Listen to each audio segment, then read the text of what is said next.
ನಿಮಗೆಲ್ಲರಿಗೆ ಯೇಸು ಕ್ರಿಸ್ತನ ನಾಮದಲ್ಲಿ ನಾವು ಸ್ವಾಗತಿಸುತ್ತೇವೆ. ಈ ಸಮಯದಲ್ಲಿ ನಾವು ಪ್ರಾರ್ಥಿಸುವ, ದೇವರ ವಾಕ್ಯವನ್ನು ಓದುವ ಮತ್ತು ಪ್ರಾರ್ಥನೆ ಮಾಡುವ. 93 ಕೀರ್ತನೆ. ಯೆಹೋವನೇ ರಾಜ್ಯಾಧಿಕಾರವನ್ನು ವಹಿಸಿದ್ದಾನೆ, ಮಹಿಮಾ ವಸ್ತ್ರಗಳನ್ನು ಧರಿಸಿದ್ದಾನೆ, ಶೌರ್ಯವನ್ನು ನಡುಕಟ್ಟಾಗಿ ಬಿಗಿದಿದ್ದಾನೆ. ಲೋಕವು ಸ್ಥಿರವಾಗಿರುವುದು, ಕದಲುವುದೇ ಇಲ್ಲ. ಪೂರ್ವದಿಂದಲೂ ನಿನ್ನ ಸಿಂಹಾಸನವು ಸ್ಥಿರವಾಗಿದೆ, ಅನಾದಿಯಿಂದ ನೀನು ಇದ್ದಿ. ಯೆಹೋವನೇ, ನದಿಗಳು ಮೊರೆದವು, ನದಿಗಳು ಬೋರಿಟ್ಟವು. ನದಿಗಳು ಘೋಷಿಸುತ್ತದೆ, ಜಲರಾಶಿಗಳು ಘೋಷಣೆಗಿತ್ತಲು, ಮಹಾ ತರಂಗಗಳ ಗರ್ಜನೆಗಿತ್ತಲು. ಉನ್ನತದಲ್ಲಿರುವ ಯೆಹೋವನು ಮಹಿಮೆಯು ಗಂಭೀರವುಳ್ಳವಾಗದು. ಯೆಹೋವನೇ, ನಿನ್ನ ಆಜ್ಞೆಗಳು ಬಹುಖಂಡಿತವಾಗಿದೆ. ಸದಾ ನಿನ್ನ ಮನೆಗೆ ಯೋಗ್ಯವಾದದ್ದು ಪರಿಶುದ್ಧವೇ. Thank you. ದೇವರ ವಾಕ್ಯದಲ್ಲಿ ಜೀವ ಉಂಟು. ನಾವೀಗ ದೇವರ ವಾಕ್ಯವನ್ನು ಕೇಳಿದ್ದೇವೆ. ಈಗ ಪ್ರಾರ್ಥಿಸಿಗೆ ಹೋಗುವ. ಭೂಮಿ ಆಕಾಶವನ್ನು ಸೃಷ್ಟಿ ಮಾಡಿದ ನಮಗೆ ಹೆಚ್ಚು ಪ್ರೀತಿ ಮಾಡುವ ನಮ್ಮ ಪರಲೋಕದಲ್ಲಿರುವ ನಮ್ಮ ಪ್ರೀತಿಯುಳ್ಳ ತಂದೆಯಾದವನಿಗೆ ಸ್ತೋತ್ರ. ಈ ಸಮಯಕ್ಕಾಗಿ ಸ್ತೋತ್ರ, ಈ ವೇಳೆಗಾಗಿ ಸ್ತೋತ್ರ. ನೀನು ಒಳ್ಳೆ ಅವನ ಕರ್ತನೇ, ನಿನ್ನ ಅಪಾರವಾದ ಪ್ರೀತಿಗೋಸ್ಕರ ಸ್ತೋತ್ರ ಕರ್ತನೇ. ಈ ದಿವಸ ನಿನ್ನ ಮಕ್ಕಳು ನಾವು ಸೇರಿದ್ದೇವೆ ಮತ್ತು ಲೈಯಲ್ಲಿ ನಾವೆಲ್ಲರೂ ಸೇರಿದ್ದೇವೆ ನಿನ್ನನ್ನು ಸ್ತುತಿಸಲಿಕ್ಕೆ, ನಿನ್ನನ್ನು ಆರಾಧನೆ ಮಾಡಲಿಕ್ಕೆ ಕರ್ತನೇ. ನಮಗೆ ಇವತ್ತು ಈ ಲೋಕದಲ್ಲಿ ಇಟ್ಟಿದ್ದಿ, ಜೀವಂತ ಇಟ್ಟಿದ್ದಿ. ಜೀವ ಸ್ವರೂಪನಾದ ದೇವರಿಗೆ ನಾವು ಆರಾಧನೆ ಮಾಡಬೇಕು, ಜೀವ ಸ್ವರೂಪನಾದ ದೇವರಿಗೆ ಸ್ತುತಿ ಮಾಡಬೇಕೆಂದು ನಮಗೆ ಇಲ್ಲಿ ಜೀವಂತ ಇಟ್ಟಿದ್ದಕ್ಕೆ ನಿಮಗೆ ಕೋಟಿ ಕೋಟಿ ಸ್ತೋತ್ರಪ್ಪ ತಂದೆ. ಕರ್ತನೇ, ನಾವು ಆರಾಧನೆ ಮತ್ತು ಸ್ತುತಿ ಮಾಡುವಾಗ ನೀನು ಮಹಿಮೆ ಹೊಂದಬೇಕು. ಸತ್ಯದಿಂದಲೂ ಆತ್ಮದಿಂದಲೂ ಆರಾಧನೆ ಮಾಡಲಿಕ್ಕೆ ಸಹಾಯ ಮಾಡಬೇಕಂದು ನಾನು ಪ್ರಾರ್ಥನೆ ಮಾಡ್ತೇನೆ ಕರ್ತನೇ.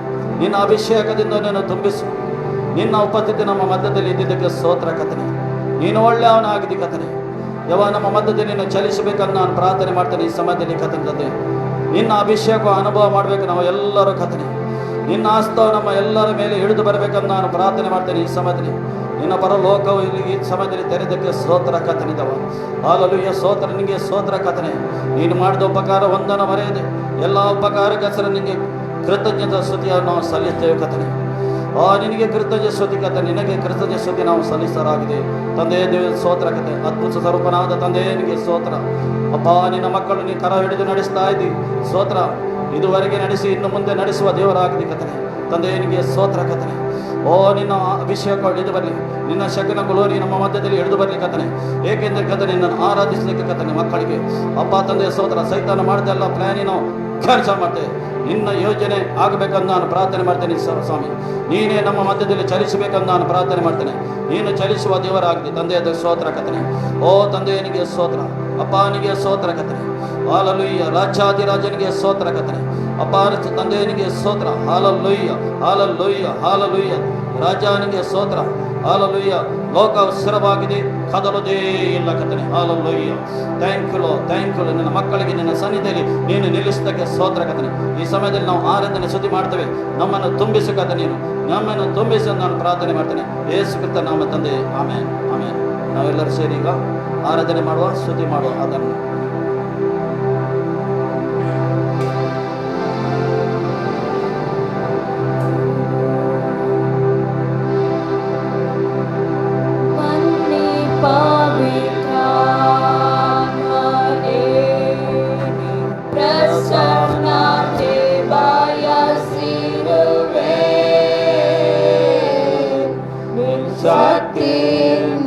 ತುಂಬಿಸು, ನೀವಾಳ್ವಿಕೆ ಮಾಡು. ಬನ್ನಿ ಪವಿತ್ರಾತ್ಮನೇ, ಪ್ರಸನ್ನತೆ ಬಯಸಿರುವೆ. ಶಕ್ತಿಯಿಂದ ತುಂಬಿಸು, ನೀವಾಳ್ವಿಕೆ ಮಾಡು. ನಿನ್ನ ಜೀವಜಲವು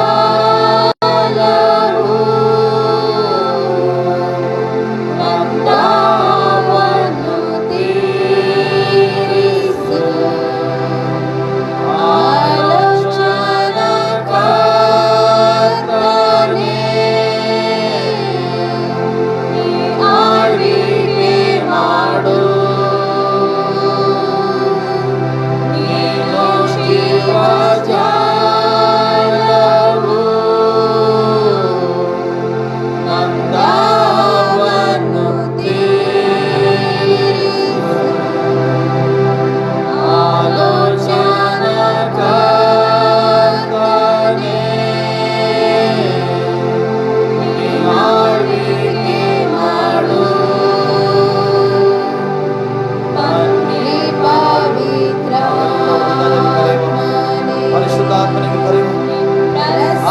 ಪ್ರಸನ್ನತೆ ತುಂಬಿಸ್ತಾ ನಮ್ಮ ಒಬ್ಬೊಬ್ಬರನ್ನು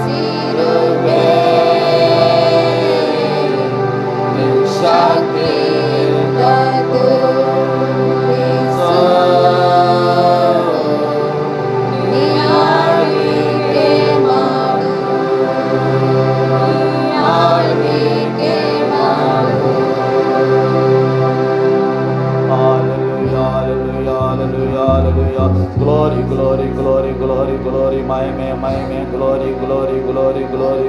Hallelujah, hallelujah, hallelujah. Thank you, Lord, hallelujah, hallelujah. Glory, glory, glory, glory, glory.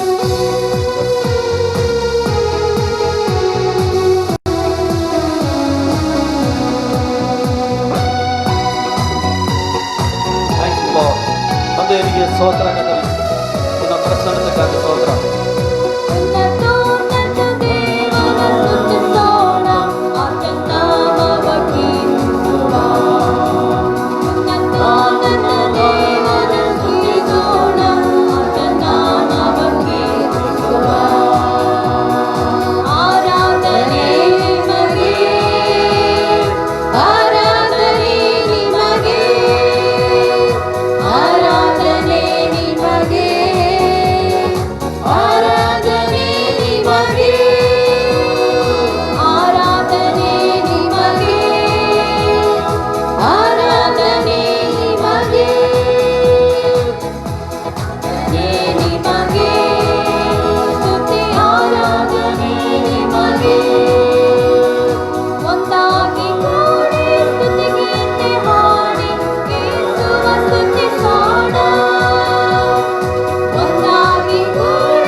ನಿಮಗೆ ಉನ್ನತೋನ್ನತ ದೇವರ ಸ್ತುತಿಸೋಣ ಆತನ ನಾಮವ ಕೀರ್ತಿಸುವ ಉನ್ನತೋನ್ನತ ದೇವರ ಸ್ತುತಿಸೋಣ ಆತನ ನಾಮವ ಕೀರ್ತಿಸುವ ನನ್ನ ಆಶ್ರಯವಾದವನೇ ನನ್ನ ಕಾಯುವ ಕರ್ತನೇ ನನ್ನ ಆಶ್ರಯವಾದವನೇ ನನ್ನ ಕಾಯುವ ಕರ್ತನೇ ಘನವು ಮಹತ್ವವು ಉಳ್ಳವನೇ ಮಹಿಮೆಗೆ ಯೋಗ್ಯನಿನೇ ಘನವು ಮಹತ್ವವು ಉಳ್ಳವನೇ ಮಹಿಮೆಗೆ ಯೋಗ್ಯನಿನೇ ಆರಾಧನೆ ನಿಮಗೆ ಆರಾಧನೆ ನಿಮಗೆ ಆರಾಧನೆ ನಿಮಗೆ ಆರಾಧನೆ ನಿಮಗೆ ಆರಾಧನೆ ನಿಮಗೆ ಆರಾಧನೆ ನಿಮಗೆ ಆರಾಧನೆ ನಿಮಗೆ ಆರಾಧನೆ ನಿಮಗೆ ರೇಖೆಯ ನೆರಳಿನಲ್ಲಿ ನಾನೆಂದು ಆನಂದಿಸುವೆ ರೇಖೆಯ ನೆರಳಿನಲ್ಲಿ ನಾನೆಂದು ಆನಂದಿಸುವೆ ಪರಿಶುದ್ಧನೇ ನನ್ನ ಪೋಷಕನೇ ಸ್ತುತಿಗೆ ಯೋಗ್ಯನಿದೆ ಪರಿಶುದ್ಧನೇ ನನ್ನ ಪೋಷಕನೇ ಸ್ತುತಿಗೆ ಯೋಗ್ಯನಿದೆ ಆರಾಧನೆ ನಿಮಗೆ ಆರಾಧನೆ ನಿಮಗೆ ಆರಾಧನೆ ನಿಮಗೆ ಆರಾಧನೆ ನಿಮಗೆ ಆರಾಧನೆ ನಿಮಗೆ ಆರಾಧನೆ ನಿಮಗೆ ಆರಾಧನೆ ನಿಮಗೆ ಆರಾಧನೆ ನಿಮಗೆ ನಾವು ಜೀವಿಸುವ ದಿನಗಳೆಲ್ಲ ನಿನ್ನ ಸ್ತುತಿಸಿ ಹೊಗಳುವೆನು ನಾವು ಜೀವಿಸುವ ದಿನಗಳೆಲ್ಲ ನಿನ್ನ ಸ್ತುತಿಸಿ ಹೊಗಳುವೆನು ರಾಜನಿ ಮಾಡಿದ ಉಪಕಾರವ ಎಂದೆಂದು ಸ್ಮರಿಸುವೆನು ರಾಜನಿ ಮಾಡಿದ ಉಪಕಾರವ ಎಂದೆಂದು ಸ್ಮರಿಸುವೆನು ಆರಾಧನೆ ನಿಮಗೆ ಆರಾಧನೆ ನಿಮಗೆ ಆರಾಧನೆ ನಿಮಗೆ ಆರಾಧನೆ ನಿಮಗೆ ಆರಾಧನೆ ನಿಮಗೆ ಆರಾಧನೆ ನಿಮಗೆ Glory, glory, glory. ಆರಾಧನೆ ನಿಮಗೆ ಆರಾಧನೆ ನಿಮಗೆ ನನ್ನ ಫಲವಿನ ಸಮಯದಲ್ಲಿ ನಿನ್ನ ಕೃಪೆಯನ್ನು ನೀಡಿರುವೆ ನನ್ನ ಫಲವಿನ ಸಮಯದಲ್ಲಿ ನಿನ್ನ ಕೃಪೆಯನ್ನು ನೀಡಿರುವೆ ಏಸು ರಾಜ ನನ್ನ ಬಲವಾದ ಯಾವುದಕ್ಕೂ ಭಯ ಪಡೆದು ಏಸು ರಾಜ ನನ್ನ ಬಲವಾದ ಯಾವುದಕ್ಕೂ ಭಯ ಪಡೆದು ಆರಾಧನೆ ನಿಮಗೆ ಆರಾಧನೆ ಆರಾಧನೆ ನಿಮಗೆ ಯೇಸುವೇ. ಆರಾಧನೆ ನಿಮಗೆ ಆರಾಧನೆ ನಿಮಗೆ ಆರಾಧನೆ ನಿಮಗೆ ಆರಾಧನೆ ನಿಮಗೆ ಆರಾಧನೆ ನಿಮಗೆ ಆರಾಧನೆ ನಿಮಗೆ ಆರಾಧನೆ ನಿಮಗೆ ಆರಾಧನೆ ನಿಮಗೆ ಆರಾಧನೆ ನಿಮಗೆ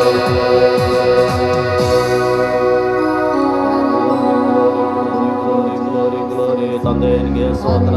ನಿನ್ನ ಪ್ರಸನ್ನತೆಗಾಗಿ ಸ್ತೋತ್ರ, ನಮ್ಮ ಪದ್ಧತಿಗಾಗಿ ಸ್ತೋತ್ರ. ಹಾಲೆಲೂಯ. ಓ ನಮ್ಮ ಮಧ್ಯದಲ್ಲಿ ನೀನು ಚಲಿಸ್ತಾ ಇದ್ದಿ ಸ್ತೋತ್ರ. ಹಾಲೆಲೂಯ. ರಾಜನಿಗೆ ಸ್ತೋತ್ರ, ತಂದೆ ನಿನಗೆ ಸ್ತೋತ್ರ. Hallelujah. Oh glory glory glory glory glory glory. Hallelujah. Thank you Lord. Hallelujah. Hallelujah. Oh thank you low.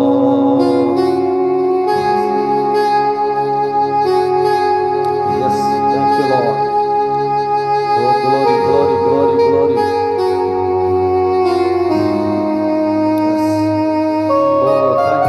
ನಿನ್ನ ಪ್ರಸನ್ನತೆಗಾಗಿ ಸ್ತೋತ್ರ, ನಿನ್ನ ಉಪಸ್ಥಿತಿಗಾಗಿ ಸ್ತೋತ್ರ. ನಮ್ಮ ಮಧ್ಯದಲ್ಲಿ ಸ್ವಾಮಿ, ನೀನು ನಮ್ಮ ಮಧ್ಯದಲ್ಲಿ ಹಿಡಿದು ಬಂದಿದ್ದಕ್ಕೆ ಸ್ತೋತ್ರ ಕರ್ತನೆ. ಓ ನಿನ್ನ ದೇವದೂತ ಕೆಲಸ ಸ್ತೋತ್ರ.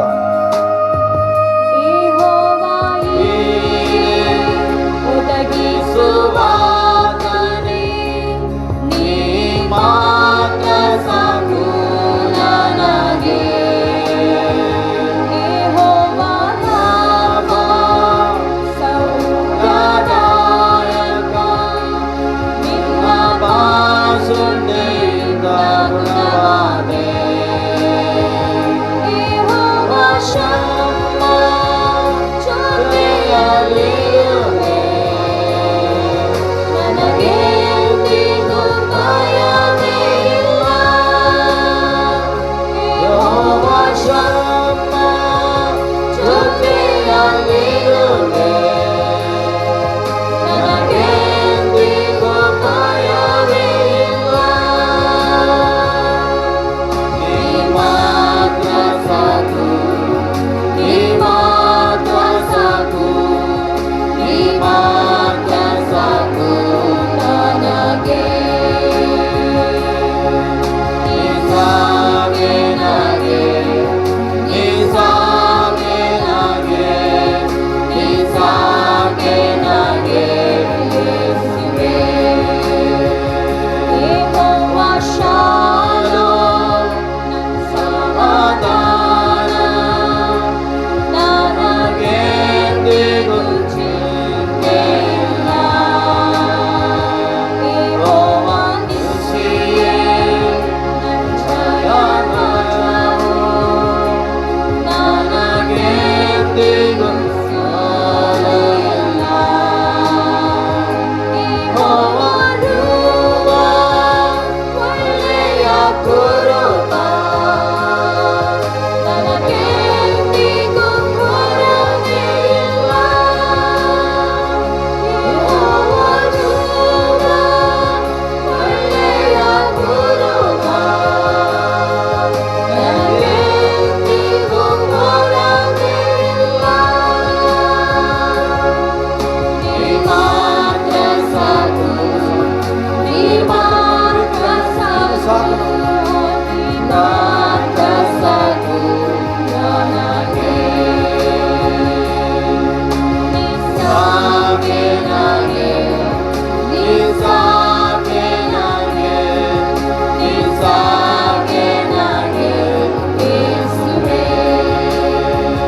ಯೆಹೋವ ಮಿಕ್ಕಾನೆ ಪರಿಶುದ್ಧ ದೇವರೇ.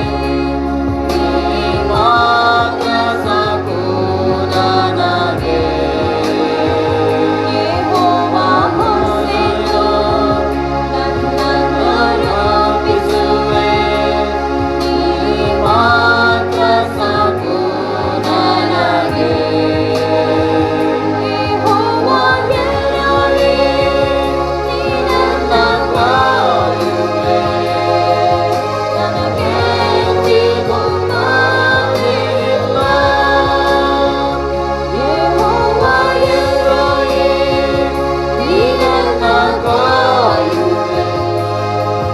ನನಗೆ ಎಂದಿಗೂ ಭಯವಿಲ್ಲ. ನೀ ಮಾತ್ರ ಸಾಕು, ನೀ ಮಾತ್ರ ಸಾಕು, ನೀ ಮಾತ್ರ ಸಾಕು ನನಗೆ. ನೀ ಸಾಕೆ ನನಗೆ, ನೀ ಸಾಕೆ ನನಗೆ, ನೀ ಸಾಕೆ ನನಗೆ ಯೇಸುವೇ. ನೀ ಮಾತ್ರ ಸಾಕು, ನೀ ಮಾತ್ರ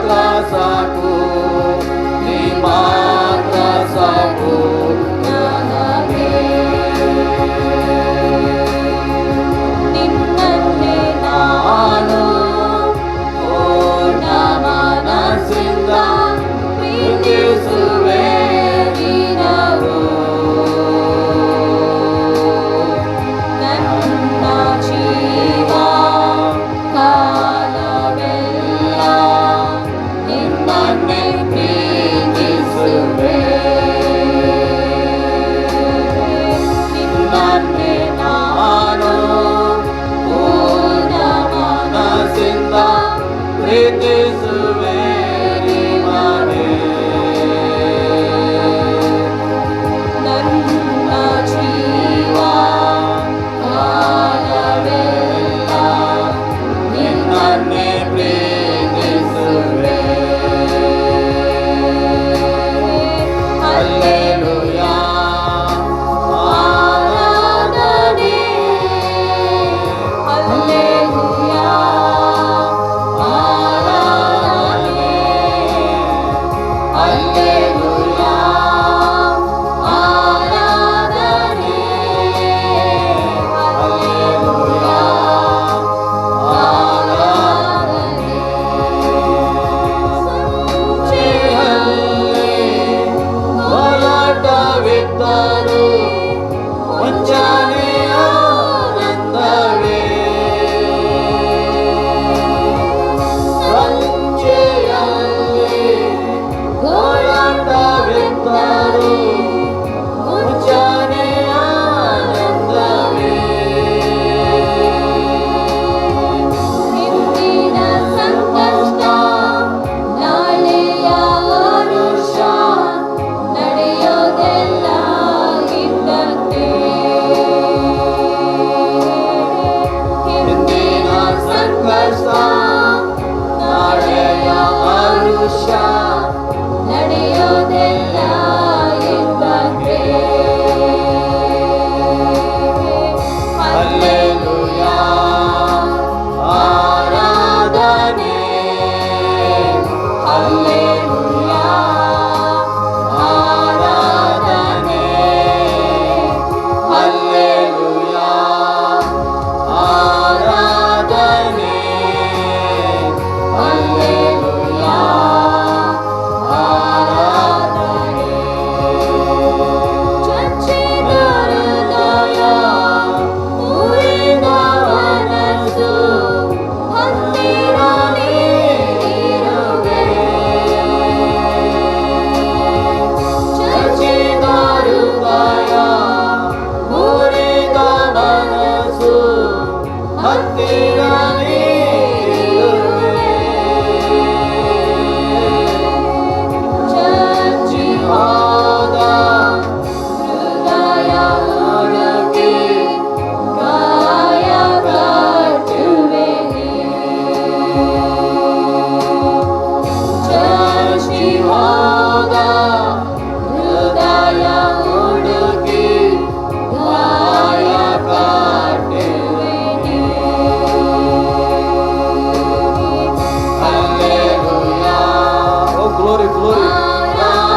glory, glory, glory, glory, glory, glory.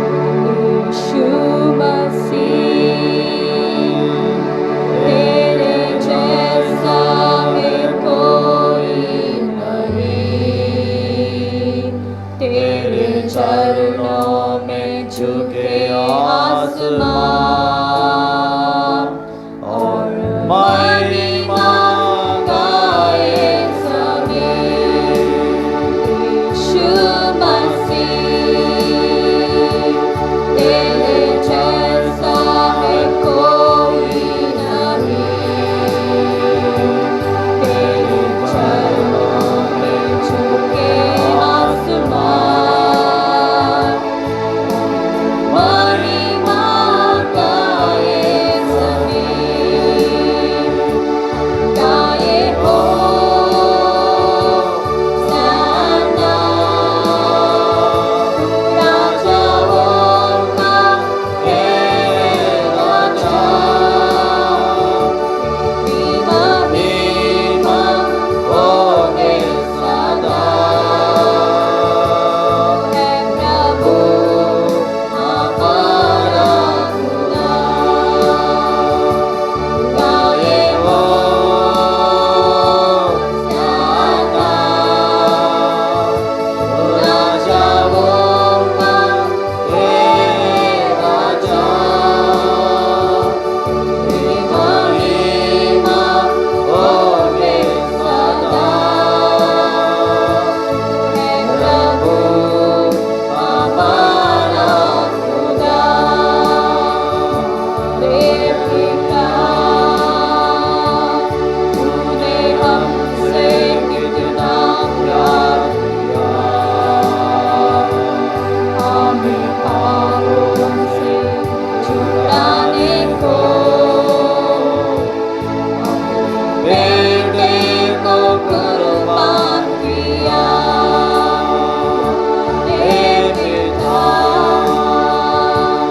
तूने हमसे कितना प्यार किया, हमें पापों से छुड़ाने को बेटे को कुर्बान किया। गाए हो सना राजाओं का हे राजा, महिमा महिमा होगे सदा। है प्रभु हमारा खुदा। गाए हो सना Glory, glory, glory. राजाओं का ನಿನ್ನ ಉಪಸ್ಥಿತಿಗಾಗಿ ಸ್ತೋತ್ರ ಕರ್ತನೇ. महिमा महिमा होगे सदा। है प्रभु हमारा खुदा। है प्रभु हमारा खुदा। Thank you, Lord. ತಂದೆ ನಿನಗೆ ಸ್ತೋತ್ರ ಕರ್ತನೇ. ನಿನ್ನ ಪ್ರಸನ್ನತೆಗಾಗಿ ಸ್ತೋತ್ರ, ನಿನ್ನ ಉಪಸ್ಥಿತಿಗೆ ಸ್ತೋತ್ರ. ನಮ್ಮ ಮಧ್ಯದಲ್ಲಿ ಕರ್ತನೇ ಜೀವಿಸುವ ತಂದೆಯನಿಗೆ ಸ್ತೋತ್ರ. ನಿನ್ನ ಮಕ್ಕಳು ನಾವು ಸ್ವಾಮಿ ಈ ಸಮಯದಲ್ಲಿ ಮಾಡಿದ ಸ್ತುತಿ ಆರಾಧನೆಯಲ್ಲಿ ನೀನು ಮಹಿಮೆ ಹೊಂದಿದ್ದಕ್ಕೆ ಸ್ತೋತ್ರ ಕರ್ತನೇ. ನೀನು ಮಹಿಮೆ ಹೊಂದಿದ್ದಿ ಕರ್ತನೇ. ಸ್ತುತಿಗೆ ಯೋಗ್ಯನ ನೀನಾಗಿದಿ, ಆರಾಧನೆಗೆ ಯೋಗ್ಯ ನೀನಾಗಿದಿ, ಮಹಿಮೆಗೆ ಯೋಗ್ಯ ನೀನಾಗಿದಿ ಕರ್ತನೇ. ಎಲ್ಲ ಘನ, ಎಲ್ಲ ಮಾನ, ಎಲ್ಲ ಮಹಿಮೆ ನಿನಗೆ ಒಬ್ಬನಿಗೆ ಸಲ್ಲಿಸ್ತಾ ಯೇಸು ನಾಮದ ತಂದೆ, ಆಮೆನ್. Thank you lord.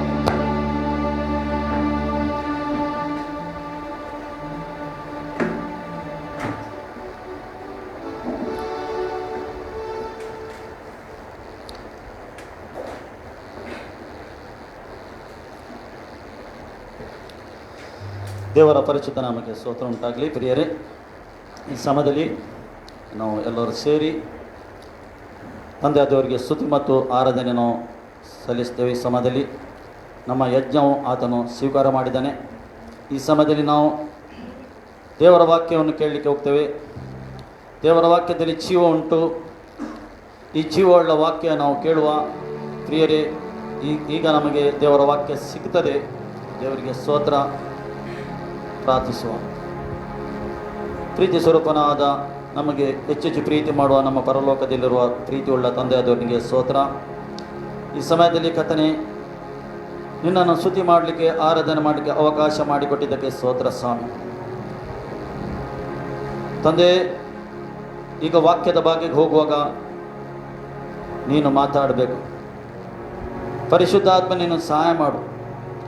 ಪರಲೋಕವು ನೀನು ತೆರೆದಕ್ಕೆ ಸ್ತೋತ್ರ. ಈ ಸಮಯದಲ್ಲಿ ನಿನ್ನ ಪ್ರಕಟಣೆಯನ್ನು ಸುರಿಸು ಕರ್ತನೆ, ಹಿಡಿದು ಬರಲಿ ಪ್ರಕಟಣೆ. ನೀನು ಮಾತಾಡಬೇಕು, ನಾವು ಕೇಳಬೇಕು ಸ್ವಾಮಿ. ನಮಗೆ ಸಹಾಯ ಮಾಡಬೇಕಂತ ನಾನು ಪ್ರಾರ್ಥನೆ ಮಾಡ್ತೇನೆ. ನಿನ್ನ ಸಹಾಯ ಬೇಕು ಪರಿಶುದ್ಧಾತ್ಮನೇ. ಯಾರ್ಯಾರು ವಾಕ್ಯ ಕೇಳ್ತಾರೆ ಸ್ವಾಮಿ, ಆ ಹೃದಯದಲ್ಲಿ ಆ ಬಿತ್ತಿದ ಬೀಜ ಕರ್ತನೆ ಸೈತಾನನ್ನು ಕದ್ದುಕೊಳ್ಳದಾಗೆ ನೀನು ಸಹಾಯ ಮಾಡು. ಮುದ್ರೆ ಹೊಡೆ, ನಿನ್ನದು ಪರಿಶುದ್ಧಾತ್ಮನ ಮುದ್ರೆ ಹೊಡೆ. ಅದರಲ್ಲಿ 100ರಷ್ಟು ಫಲ ಕೊಡಬೇಕಂತ ನಾನು ಪ್ರಾರ್ಥನೆ ಮಾಡ್ತೇನೆ ಕರ್ತನೆ, ಯೇಸು ನಾಮದಲ್ಲಿ ತಂದೆ, ಆಮೇಲೆ. ಪ್ರಿಯರೇ, ಇವತ್ತು ನಾವು ದೇವರ ವಾಕ್ಯವನ್ನು ಕೇಳಲಿಕ್ಕೆ ಹೋಗ್ತೇವೆ. ನಿಮ್ಮ ಸತ್ಯವೇದದಲ್ಲಿ ನೀವು ತೆಗೀರಿ ಆಮೋಸನ ಗ್ರಂಥ 8:11 ತೆಗೆಯುವ.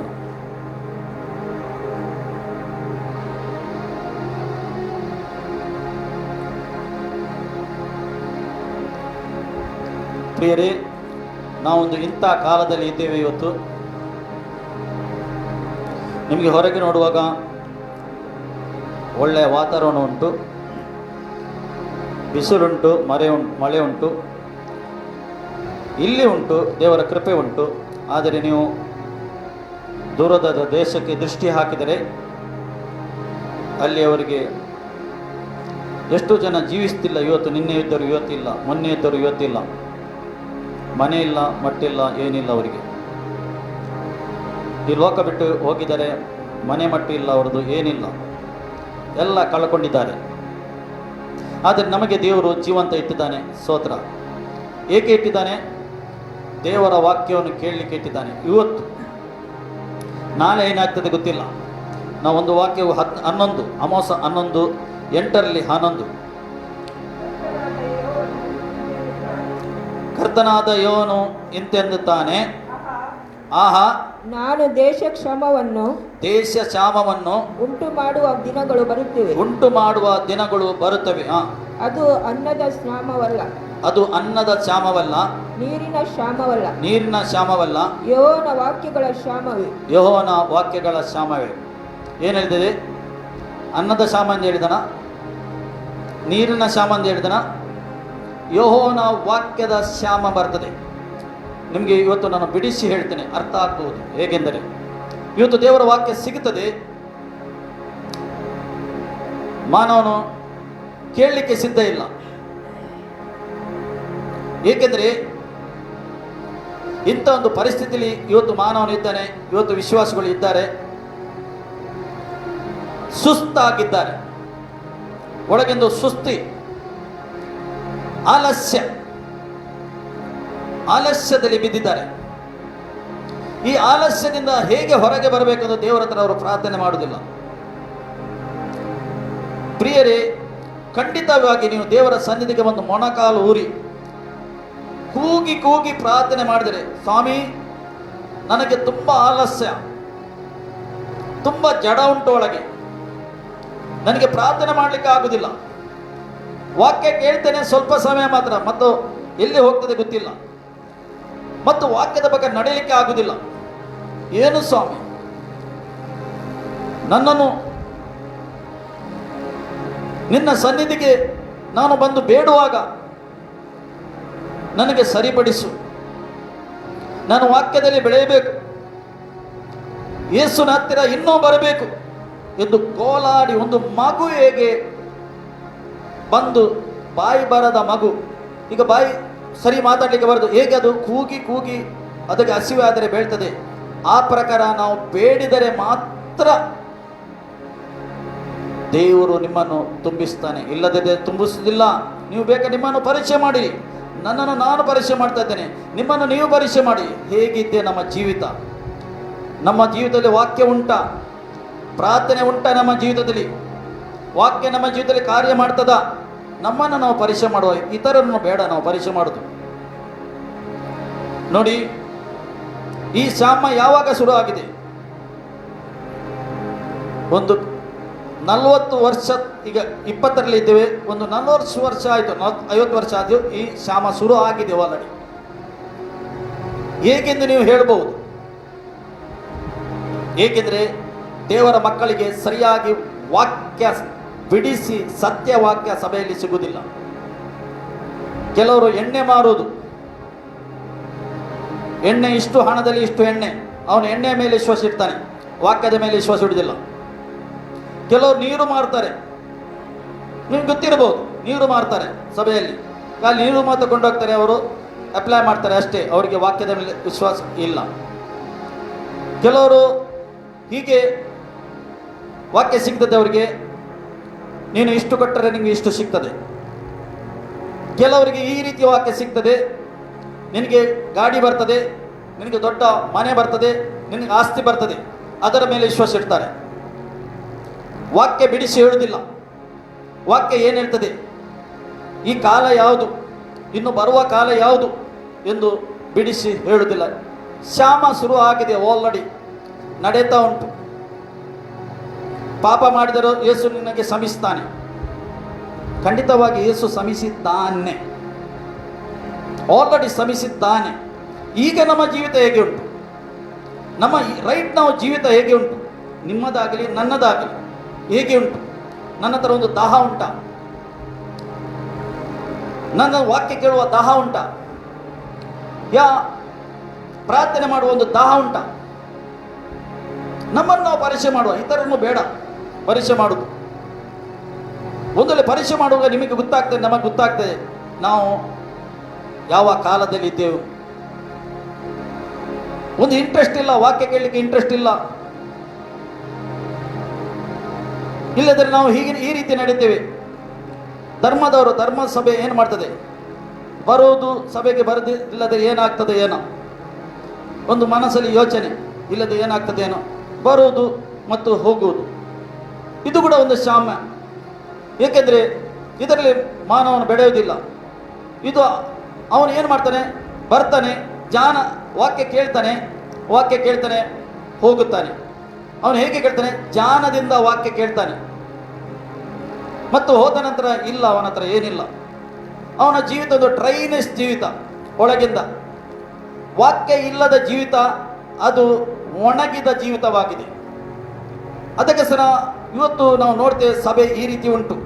ಇದು ಲೋಕದ ವಿಷಯದಲ್ಲಿ ಬರಲಿಲ್ಲ, ಸಭೆಯ ವಿಷಯದಲ್ಲಿ ಬರೆದಿದ್ದಿ. ಇಲ್ಲಿ ಹೇಳ್ತಾನೆ, ಕರ್ತನಾದ ಯೆಹೋವನು ಇಂತೆನ್ನುತ್ತಾನೆ, ನಾನು ದೇಶಕ್ಕೆ ಕ್ಷಾಮವನ್ನು ಉಂಟು ಮಾಡುವ ದಿನಗಳು ಬರುತ್ತವೆ.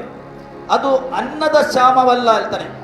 ಅನ್ನ ಎಲ್ಲರಿಗೆ ಸಿಗ್ತದೆ, ಊಟ ಎಲ್ಲರಿಗೆ ಸಿಗ್ತದೆ. ಇವತ್ತು ಹೇಗೆ ಪ್ರಾರ್ಥನೆ ಮಾಡಲಿಕ್ಕೆ ಆಗುವುದಿಲ್ಲ? ನಿಮಗಾಗಲಿ ನನಗಾಗಲಿ ಓವರ್ ಊಟ ಮಾಡ್ತಾ ಇದ್ದೇವೆ ನಾವು. ಉಪವಾಸ ಇಲ್ಲ, ಉಪವಾಸ ಪ್ರಾರ್ಥನೆ ಇಲ್ಲ, ಊಟ ಹೆಚ್ಚು ಮಾಡ್ತೇವೆ. ಅದಕ್ಕೆ ಸಹ ನಮಗೆ ಪ್ರಾರ್ಥನೆ ಮಾಡಲಿಕ್ಕೆ ಆಗುತ್ತಿಲ್ಲ, ಜಡ ಒಳಗಿಂದ. ಉಪವಾಸ ಇಲ್ಲ, ಉಪವಾಸ ಪ್ರಾರ್ಥನೆ ಇಲ್ಲ. ಉಪವಾಸ ಏಕೆ ಮಾಡುದು? ಉಪವಾಸ ಮಾಡುದು ನಾವು ದೇವರ ಸನ್ನಿಧಿಗೆ ಬಂದು ಗೋಲಾಡಿ ಪ್ರಾರ್ಥನೆ ಮಾಡಿ ಆತನಿಂದ ಪಡೆಗೊಳ್ಳಬೇಕು. ನಾವು ಜೀವವುಳ್ಳ ವಾಕ್ಯ ಪಡೆಗೊಳ್ಳಬೇಕು. ನಾವು ಮಾಡುವುದಿಲ್ಲ. ಸಮಯಕ್ಕೆ ಊಟ ಮಾಡ್ತೇವೆ, ನಾವು ಒಳ್ಳೆ ಊಟ ಮಾಡ್ತೇವೆ, ನಾವು ಸರಿ ಊಟ ಮಾಡ್ತೇವೆ. ಏನಾಗ್ತದೆ? ಜಡ ಬರ್ತದೆ, ಬೆಳೆಯಲಿಕ್ಕೆ ಆಗುದಿಲ್ಲ. ಕ್ರಿಸ್ತನಲ್ಲಿ ಬೆಳೆಯಲಿಕ್ಕೆ ಆಗುದಿಲ್ಲ. ನಿದ್ದೆ ಬರ್ತದೆ, ಬೆಳಿಗ್ಗೆ ಏಳಲಿಕ್ಕೆ ಆಗುದಿಲ್ಲ. ಅದು ಫೀಲಿಂಗ್ ಕೂಡ ಇರುವುದಿಲ್ಲ ಒಳಗಿಂದ. ನಾನು ಪ್ರಾರ್ಥನೆ ಮಾಡುವುದಿಲ್ಲ ಎಂದು ಮಾಡದಿದ್ದರೆ ಫೀಲಿಂಗ್ ಕೂಡ ಇಲ್ಲ ಒಳಗಿಂದ. ಒಂದು ಚುಚ್ಚುವುದಿಲ್ಲ, ಅಯ್ಯೋ ನಾನು ಇವತ್ತು ಪ್ರಾರ್ಥನೆ ಮಾಡಲಿಲ್ಲ, ಚುಚ್ಚುವುದೇ ಇಲ್ಲ. ಆ ಚುಚ್ಚುವಿಕೆ ಇಲ್ಲ. ಮತ್ತೆ ಮಾಡುವ, ನಾಳೆ ಮಾಡುವ, ಈ ರೀತಿ ಜೀವಿತ, ವಿಶ್ವಾಸಿಯ ಜೀವಿತ. ನಂಬಿಕೆ ಇಲ್ಲ. ದೇವರಲ್ಲ, ಆತನು ಕರುಣಾಮಯ ದೇವರು, ದಯ ತೋರಿಸುವ ದೇವರು. ಮತ್ತೆ ಮಾಡಿದ್ರೆ ಆಗ್ತದೆ ನಾನು ನೋಡಿ. ಈ ರೀತಿ ಒಂದು ಆಲೋಚನೆ, ದೇವರ ಭಯ ಇಲ್ಲ ಒಳಗಿಂದ. ನಾನು ಹೇಳ್ತೇನೆ, ದೇವರ ಭಯ ಇರುವುದಿಲ್ಲ ಒಳಗೆಂದು ಒಂದು ಬೆಳೆಯಬೇಕು. ನಾನು ಯಾವ ಕಾಲದಲ್ಲಿ ಜೀವಿಸ್ತಾ ಇದ್ದೇನೆ ಈಗ ಎಂದು ಒಂದು ಗೋಚರವೇ ಇಲ್ಲ. ಏಕೆಂದರೆ ಮಾನವನು ಬೇರೆ ಬೇರೆ ವಾಕ್ಯವನ್ನು ಕೇಳಿ ಯೂಟ್ಯೂಬಲ್ಲಿ ಎಲ್ಲ ಏನು ಮಾಡ್ತಾರೆ, ಚಂಚಲ ಆಗಿ ಹೋಗಿದ್ದಾನೆ. ಪ್ರಾರ್ಥನೆ ನೋಡಿ ನಿಮ್ಮ ಜೀವಿತ ನೋಡಿ, ನನ್ನ ಜೀವಿತ ನೋಡಿ, ಪ್ರಾರ್ಥನೆ ಮಾಡ್ಲಿಕ್ಕೆ ಆಗುದಿಲ್ಲ. ಕೂತ್ಕೊಂಡರೆ ಸಾಕು, ಅಯ್ಯೋ ಶರೀರವು ಮುರಿದ ಹಾಗೆ ಆಗುವುದು. ಏಕೆ? ಉಪವಾಸ ಪ್ರಾರ್ಥನೆ ಇಲ್ಲ. ನಾವು ಉಪವಾಸ ಮಾಡುವುದಿಲ್ಲ, ಒಂದು ಪ್ರಾರ್ಥನೆ ದಾಹ ಇಲ್ಲ. ಕಾರಣ ವಾಕ್ಯ ಒಳಗೆ ಹೋಗುವುದಿಲ್ಲ, ವಾಕ್ಯದ ಬಗ್ಗೆ ನಡೆಯಲಿಕ್ಕೆ ಆಗುವುದಿಲ್ಲ. ಒಂದು ಸಂಪ್ರದಾಯ ಜೀವಿತ, ನಮ್ಮ ಜೀವಿತದಲ್ಲಿ ಒಂದು ಸಂಪ್ರದಾಯ, ಬರುವುದು ಹೋಗುವುದು ಅಷ್ಟೇ. ಒಂದು ವಾರದಲ್ಲಿ ಬಂದರೆ ಒಂದು ಸರಿ ಸಾಕು ಅಷ್ಟೇ.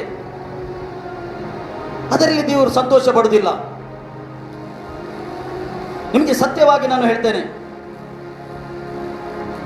ನಾವು ನೋಡ್ತಾ ಇದ್ದೀವಿ ಹೋದ ವರ್ಷದಿಂದ ಈ ವರ್ಷ ತನಕ ಎಷ್ಟು ಸೇವಕರು ತೀರುವುದು. ದೊಡ್ಡ ದೊಡ್ಡ ಸೇವಕರು, ಯುರೋಪಲ್ಲಿ ಇದ್ದ ದೊಡ್ಡ ದೊಡ್ಡ ಸೇವಕರು ತೀರಿ ಹೋಗಿದ್ದಾರೆ. ರೊನಾಲ್ಡ್ ಬಾಂಕಿ, ರವಿ ಜಕಾರಿಯಾ, ಬೇರೆ ಬೇರೆ ಸೇವಕರು ತೀರಿ ಹೋಗಿದೆ. ಇಂಡಿಯಾದಲ್ಲಿ ಎಷ್ಟು ತೀರಿ ಹೋಗಿ, ದೊಡ್ಡ ದೊಡ್ಡ ಸೇವಕರ ವಿಷಯದಲ್ಲಿ ನಾವು ಹೇಳುದು. ಅನಾಟಿಂಗ್ ಮೂವ್ ಆಗುವವರು, ರಿವೈವಲ್ ತರುವವರು ಹೋದರೆಲ್ಲ ಹೋಗಿ ಆಯಿತು. ಮತ್ತು ನಾವು ನೋಡಿದರೆ ಬೇರೆ ಸೇವಕರು, ಎಷ್ಟೋ ಸೇವಕರು ಲೋಕವನ್ನು ಬಿಟ್ಟು ಹೋದರು.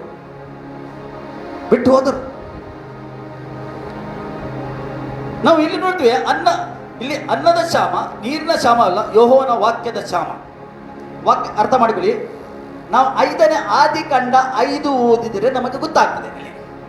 ಆದಿಕಾಂಡ 5 ಏನು ಬರೆಯಲ್ಪಟ್ಟಿದೆ? ಅದರಲ್ಲಿ ಬರೆಯಲ್ಪಟ್ಟಿದೆ ನೋಡಿ, ಅಲ್ಲಿ ಎಲ್ಲ ದೊಡ್ಡ ಲಿಸ್ಟ್ ಉಂಟು. ಯಾವ ಲಿಸ್ಟ್? ನೋಹೆಯು ಆ ಒಂದು ಸಿಪ್ಪು ಕಟ್ಟುವ ಮೊದಲು ಅಲ್ಲಿ ದೊಡ್ಡ ಲಿಸ್ಟ್ ಉಂಟು. ಎಷ್ಟೋ ಸೇವಕರು ಲೋಕ ಬಿಟ್ಟು ಹೋದ ನಂತರ ಅಲ್ಲಿ ದೇವರು ನೋಹೆ ಹತ್ರ ಮಾತಾಡಿ, ನೋಹೆ ಒಂದು ಹಡಗನ್ನು ಕಟ್ಟುತ್ತಾ ಇದ್ದಾನೆ. ಯಾಕೆ ಕಟ್ಟುತ್ತಾ ಇದ್ದಾನೆ? ಈಗ ನಾವು ಅಲ್ಲಿ ತೆಗೆಯುವ 5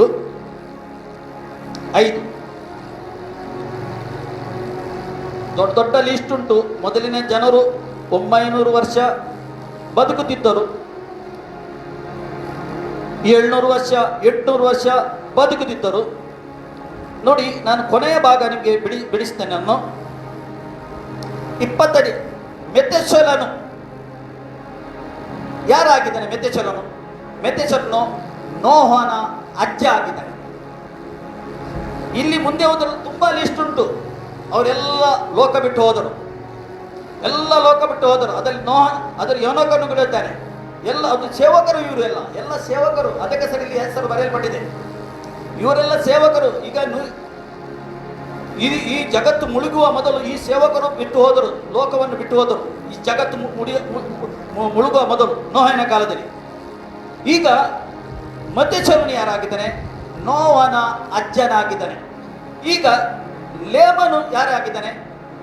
ಮೆತೆಚಲನ ಮಗನು. ನೋಹೆ ಯಾರಾಗಿದ್ದಾನೆ? ಅವನ ಮಗನಾಗಿದ್ದಾನೆ ನೋಹೆ. ಪ್ರಿಯರೇ, ದೇವರು ಮೊದಲು ಮಾತಾಡ್ತಿದ್ದ, ಮನುಷ್ಯರ ಹತ್ರ ಮಾತಾಡ್ತಿದ್ದ. ಅವನ ಮಗನು ಸತ್ತ ನಂತರ ಮೆತೆಚಲನು ಸತ್ತ. ಅಜ್ಜ ಮೊದಲು ಮಗ ಸತ್ತ. ಏಕೆಂದ್ರೆ ಅಜ್ಜನ ಆಯುಷ್ಯ ಎಷ್ಟು ನೋಡಿ, ಒಟ್ಟು 969 ವರ್ಷ ಬದುಕಿದ್ದನು ಆತನು. ಎಷ್ಟು? 969. ಹೆಚ್ಚು ಬದುಕಿತ್ತು ಈ ಲೋಕದಲ್ಲಿ ಯಾರು? ಅವನ ಅಜ್ಜ ಬದುಕಿತ್ತು. ಯಾರು? ನೋಹನ ಅಜ್ಜ. ಅದರ ಮೊದಲು ಯಾರು ಸತ್ತಿದ್ದಾನೆ? ಅವನ ಮಗನು ಮಗನ ಎಷ್ಟು ವರ್ಷದಲ್ಲಿ ಹೇಳ್ತಾನೆ? 770 ವರ್ಷ ಬದುಕಿದ ಅವನ ಮಗನು. ಅಂದರೆ ಮೆತೆಚಲನು ಹೆಚ್ಚು ವರ್ಷ ಬದುಕಿದ್ದಾನೆ. ಈಗ ನೋವೇನಿದ್ದಾನೆ, ನೋವೆ ಹತ್ರ ದೇವರು ಮಾತಾಡಿದ್ದಾನೆ, ನೀನೊಂದು ಹಡಗನ್ನು ಕಟ್ಟು. ಏಕೆಂದರೆ ಈ ಜನರು ಕರಪ್ಟ್ ಆಗಿದ್ದಾರೆ. ಇವರ ಆಲೋಚನೆ ಯಾವಾಗಲೂ ಕೆಟ್ಟ ಆಲೋಚನೆಯಾಗಿದೆ. ಇವರು ಸ್ವಲ್ಪ ಕೂಡ ಒಳ್ಳೆ ಆಲೋಚನೆ ಮಾಡೋದಿಲ್ಲ. ಅದಕ್ಕೆ ಸರ ನೀನು ಒಂದು ಹಡಗು ಕಟ್ಟು, ನಾನು ಈ ಭೂಮಿಯನ್ನು ಭೂಮಿಯ ಮಾನವ ನಾಶ ಮಾಡ್ತೇನೆ ನಾನು. ಆತನು ಹಡಗನ್ನು ಕಟ್ಟಿದ, ದೇವರ ವಾಕ್ಯಕ್ಕೆ ಕಿವಿ ಕೊಟ್ಟ ಆತನು. ದೇವರು ಮಾತಾಡ್ತಿದ್ದ ಆ ಸಮಯದಲ್ಲಿ, ಅರ್ಥ ಮಾಡಿಕೊಳ್ಳಿ, ನಿಮಗೆ ವಾಕ್ಯ ತೆಗೆದುಕೊಡ್ತೇನೆ ನಾನು. ಅವನು ಕಿವಿ ಕೊಟ್ಟ, ಅವನು ಆ ಹಡಗನ್ನು ಕಟ್ಟಿದ, ಸುವಾರ್ತೆಯನ್ನು ಸಾರಿದ ಆತನು. ಸುವಾರ್ಥ ಸಾರಿದ, ಎಲ್ಲ ಕಡೆ ಸುವಾರ್ಥ ಸಾರಿದ ಎಲ್ಲ ಗೇಲಿ ಮಾಡಿದರು ಅವನಿಗೆ. ಈಗ ಹೇಗೆ ಗೇಲಿ ಮಾಡ್ತಾ ಇದ್ದಾರೆ ಜನರು? ಈಗ ಹೇಗೆ ಗೇಲಿ ಮಾಡ್ತಾ ಇದ್ದಾರೆ? ಯೇಸು ಬರ್ತಾನೆ ಪುನಃ ಬರ್ತಾನೆ, ಈಗ ತನ್ನ ಸಭೆಯನ್ನು ಎತ್ತಲಿಕ್ಕೆ ಬರ್ತಾರೆ, ಗೇಲಿ ಮಾಡ್ತಾ ಇದ್ದಾರೆ. ಆ ಸಮಯದಲ್ಲಿ ಆ ಹಡಗನ್ನು ಕಟ್ಟುವಾಗ ಗೇಲಿ ಮಾಡ್ತಿದ್ದರು, ಈ ಲೋಕ ಮುಳುಗಿ ಹೋಗ್ತದೆ, ನೀವು ದೇವರ ಕಡೆಗೆ ತಿರುಗಿರಿ, ಪಶ್ಚಾತ್ತಾಪ ಆಗಿರಿ, ನಿಮ್ಮ ಪಾಪವನ್ನು ಬಿಟ್ಟು ಬಿಡಿರಿ, ದೇವರ ಕಡೆಗೆ ತಿರುಗಿರಿ ಹೇಳುವಾಗ ಯಾರು ಕೇಳಲಿಲ್ಲ. ಕೊನೆಗೆ ಹಡಗು ಕಟ್ಟಿ ಮುಗಿಯಿತು. ನೀರು ಏನಾಯಿತು? ಮೇಲಿಂದ ನೀರು ಬರಲಿಕ್ಕೆ ಆರಂಭವಾಯಿತು, ಕೆಳಗಿಂದ ಕೂಡ ನೀರು ಬರಲಿಕ್ಕೆ ಆರಂಭ ಆಯಿತು. ಇವತ್ತು ನೀವು ನೋಡ್ತೀರಲ್ಲ, ಕೆಲವು ಕಡೆಯಲ್ಲಿ ಕೆಳಗಿಂದ ಕೂಡ ನೆಲ ಒಡೆದು ಕೂಡ ಬರ್ತದೆ, ಮೇಲಿಂದ ಕಡೆ ಬರ್ತದೆ ನೀರು ಬರ್ತದೆ. ಆ ಸಮಯದಲ್ಲಿ ಅದೇ ಆಯಿತು. ಎರಡೂ ಕಡೆಯಿಂದ ನೀರು ಬಂತು, ನಿರಂತರ ನೀರು ಬಂತು. ಹೀಗೆ ಆವಾಗ ಹಡಗು ಏನಾಯಿತು? ಹಡಗಲ್ಲಿ ನೋಹೆಗೆ ದೇವರು ಹೇಳ್ದ, ನೀನು ಹೋಗು ಮತ್ತು ನಿನ್ನ ಕುಟುಂಬದವರನ್ನು ಕರ್ಕೊಂಡು ಹೋಗು. ಅವನು ಮತ್ತು ಅವನ ಕುಟುಂಬದವರನ್ನು ಕರ್ಕೊಂಡು ಹೋದ. ಮತ್ತು ದೇವರು ಬಾಗಿಲನ್ನು ಮುಚ್ಚಿದರು. ಅರ್ಥ ಮಾಡಿಕೊಳ್ಳಿ, ಈ ನಾವೇ ಮೇಲೆ ಹೋಗ್ತಾ ಇವರು ಎಲ್ಲ ಆ ನೀರಲ್ಲಿ ಬೊಬ್ಬೆ ಹೊಡಿತಾ ಇದ್ದಾರೆ. ನೋಹೆ ನಾವು ಕೂಡ ಬರ್ತೇವೆ ನಿನ್ನೊಟ್ಟಿಗೆ, ನೋಹೆ ನಾವು ಬರ್ತೇವೆ ಎಂದು ಅವರು ಬೊಬ್ಬೆ ಹೊಡಿತಾ ಇದ್ದಾರೆ. ದೊಡ್ಡ ಬೆಟ್ಟ ಕಡೆಗೆ ಓಡ್ತಾ ಇದ್ದಾರೆ ಅವರು, ದೊಡ್ಡ ಬೆಟ್ಟದ ಕಡೆಗೆ ಓಡ್ತಾ ಇದ್ದಾರೆ. ಏಕೆ? ತನ್ನನ್ನು ಹೇಗೆ ಬದುಕಿಸಬೇಕು. ಅವರ ಹೆಂಡತಿ ಮಕ್ಕಳು ಓಡ್ತಾ ಇದ್ದಾರೆ, ಇಲ್ಲಿ ಬರಲಿ, ನಾವೇ ಇಲ್ಲಿ ಬರಲಿ, ನಾವು ಬರ್ತೇವೆ ಒಳಗೆ, ನಾವು ಬರ್ತೇವೆ ಬೊಬ್ಬೆ ಹೊಡಿತಾ ಇದ್ದಾರೆ. ಆದರೆ ನೋಹಿಗೆ ಏನು ಮಾಡ್ಲಿಕ್ಕೆ ಆಯ್ತಾ? ಏಕೆಂದ್ರೆ ಬಾಗಿಲು ಯಾರು ಮುಚ್ಚಿದ್ದು? ದೇವರು ಮುಚ್ಚಿದ್ದು ಬಾಗಿಲು. ಅವನಿಗೆ ತೆರೆಯಲಿಕ್ಕೆ ಆಗುದಿಲ್ಲ, ಬೊಬ್ಬೆ ಹೊಡಿತಾ ಇದ್ದಾರೆ. ಈಗ ಮನಸ್ಸಾಗಿದೆ ಅವರಿಗೆ ಬರಲಿಕ್ಕೆ ಒಳಗೆ, ಸಮಯ ಇಲ್ಲ, ಸಮಯ ಓವರ್ ಆಗಿ ಹೋಯಿತು. ಅದೇ ಪ್ರಕಾರ ಪ್ರಿಯ ದೇವರ ಮಕ್ಕಳೇ,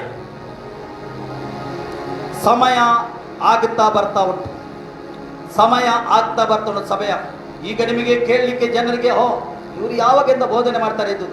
ನೋ, ಇದು ಸತ್ಯ ವಿಷಯ. ನಾವು ಇದು ಗಂಭೀರವಾಗಿ ತಗೊಳ್ಬೇಕು. ಹೇಗೆ ನೋಯ್ ಮತ್ತು ನೇವನ ಕುಟುಂಬ ಗಂಭೀರವಾಗಿ ತಗೊಂಡು, ಅದೇ ಪ್ರಕಾರ ನಾವು ಗಂಭೀರವಾಗಿ ತಗೊಳ್ಬೇಕು. ಜೋಶುವನ 24ನೇ ಅಧ್ಯಾಯದಲ್ಲಿ ಆತನು ಹೇಳ್ತಾ ಇದ್ದಾನೆ, ಇವರು ಮೂರ್ತಿ ಪೂಜೆ ಮಾಡುವಾಗ ಇಸ್ರಾಯೇಲರು ಎಷ್ಟು ಹೇಳಿದರು ಇವರು ಕೇಳಲಿಲ್ಲ. ಮತ್ತೆ ಹೇಳ್ತಾನೆ, ಅವನು ಎಷ್ಟು ಬೋಧನೆ ಮಾಡಿದನು, ಅವರು ತಿರುಗಿಲ್ಲ ದೇವರ ಕಡೆಗೆ. ಮತ್ತೆ ಹೇಳ್ತಾನೆ, ನಾನು ಮತ್ತು ನನ್ನ ಕುಟುಂಬದವರು ಯೆಹೋವನೇ ನಾವು ಸೇವಿಸ್ತೇವೆ ಅಂತಾನೆ ಆತನು.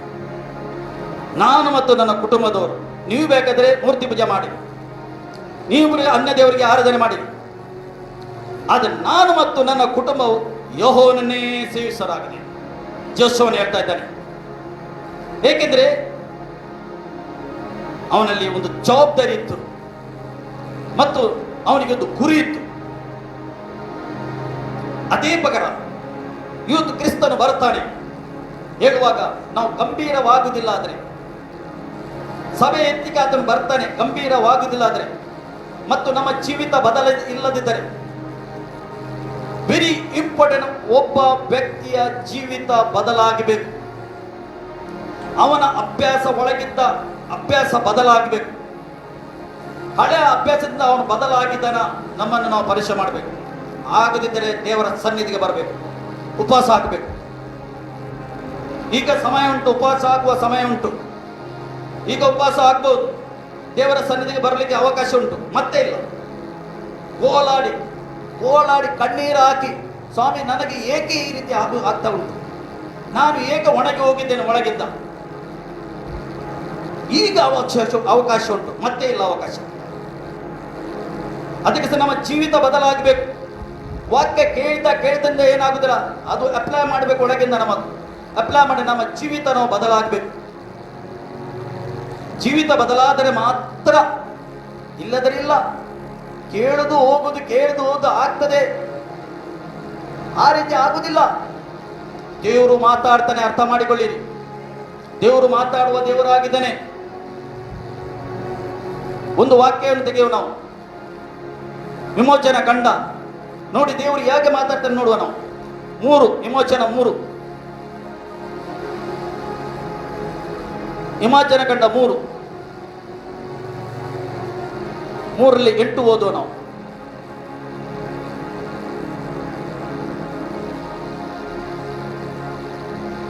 ಅಲ್ಲಿ ಅದರ ಮೊದಲು ಮೋಶೆ ನೋಡಿ ಹೇಗೆ, ನಿಮ್ಗೆ ಒಂದೊಂದೇ ವಾಕ್ಯ ನಾನು ತೆಗೆದುಕೊಡ್ತೇನೆ ಇವತ್ತು. ಏಕೆಂದರೆ ಮೋಶೆ ಫರೋವನ ಮನೆಯಲ್ಲಿ ಸುಖವಾಗಿದ್ದ, ಆತನು ಅಲ್ಲಿಂದ ಈ ಸುಖ ಬೇಡ ಎಂದು ಓಡಿದ. 40 ವರ್ಷ ತನ್ನ ಮಾವನ ಮನೆಯಲ್ಲಿ ಕೆಲಸ ಮಾಡಿದ, ಕುರಿ ಮೇರಿಸುವ ಕೆಲಸ ಮಾಡಿದ. 40 ವರ್ಷ ಹೇಗೆ ಆಗ್ಬಾರ್ದು. ಅಲ್ಲಿ ಅವನು ಸಂಪೂರ್ಣ ಮುರಿಯಲ್ಪಟ್ಟ. ನಿಮಗೆ ಗೊತ್ತುಂಟು, ಕುರಿ ಮೇವ ಕೆಲಸ ಏನೆಂತು ಅಷ್ಟು ಈಸಿ ಇಲ್ಲ. ಬೆಳಗಿಂದ ಸಂಜೆಯ ತನಕ ಅಲ್ಲಿ ಕಾಡಲ್ಲಿ ಇರಬೇಕು. ಅವನು 40 ವರ್ಷ ಆ ಕಾಡಲ್ಲಿ ಇದ್ದ, ಕುರಿ ಮೇಯಿಸಿದ. ಅವನ ಮಾವಕ್ಕೆ ವಿಧೇಯನಾಗಿ ನಡೆದ. ಅಂದ್ರೆ 40 ವರ್ಷದ ನೀವು ಎಣಿಸಿರಿ, ಒಬ್ಬ ಮಾನವನು ಹೇಗೆ ಆಗಬಹುದು. ಸಂಪೂರ್ಣ ಮುರಿದು, ಮನುಷ್ಯನು ಮುರಿಯಲ್ಪಡುವಾಗ ಮಾತ್ರ ವಿಧೇಯನಾಗ್ತಾನೆ, ಇಲ್ಲದ ವಿಧೇಯನಾಗುವುದಿಲ್ಲ. ವಿಧೇಯನಾದನು. ಒಂದು ದಿವಸ ಬೆಟ್ಟದಲ್ಲಿ ಅವನಿಗೆ ದೇವರು ಮಾತಾಡ್ತಾ ಇದ್ದಾನೆ. ಉರಿಯುವ ಬೆಂಕಿಯಲ್ಲಿ ದೇವರು ಮಾತಾಡ್ತಾ ಇದ್ದಾನೆ. ಆತನ ದೇವರು ಇಳಿದು ಬಂದಿದ್ದಾನೆ. ನೋಡಿ, ನಿಮಗೆ ರೆಫರೆನ್ಸ್ ಕೊಡ್ತೇನೆ ನಾನು. ಎಷ್ಟು ಜನ ಹತ್ರ ದೇವರು ಮಾತಾಡ್ತಾನೆ, ಇಳಿದು ಬಂದು ಮಾತಾಡ್ತಾನೆ. ದೇವರು ಇಳಿದು ಬಂದು ಅವನ ಹತ್ರ ಮಾತಾಡ್ತಾ ಇದ್ದಾನೆ. ಅವನು ಹೇಳ್ತಾ ಇದ್ದಾನೆ, ನಿನ್ನ ಕಾಲಿನ ಮೆಟ್ಟನ್ನು ತೆಗೆ ಹೇಳ್ತಾನೆ. ಇದು ಪರಿಶುದ್ಧ ಸ್ಥಳವಾಗಿದೆ.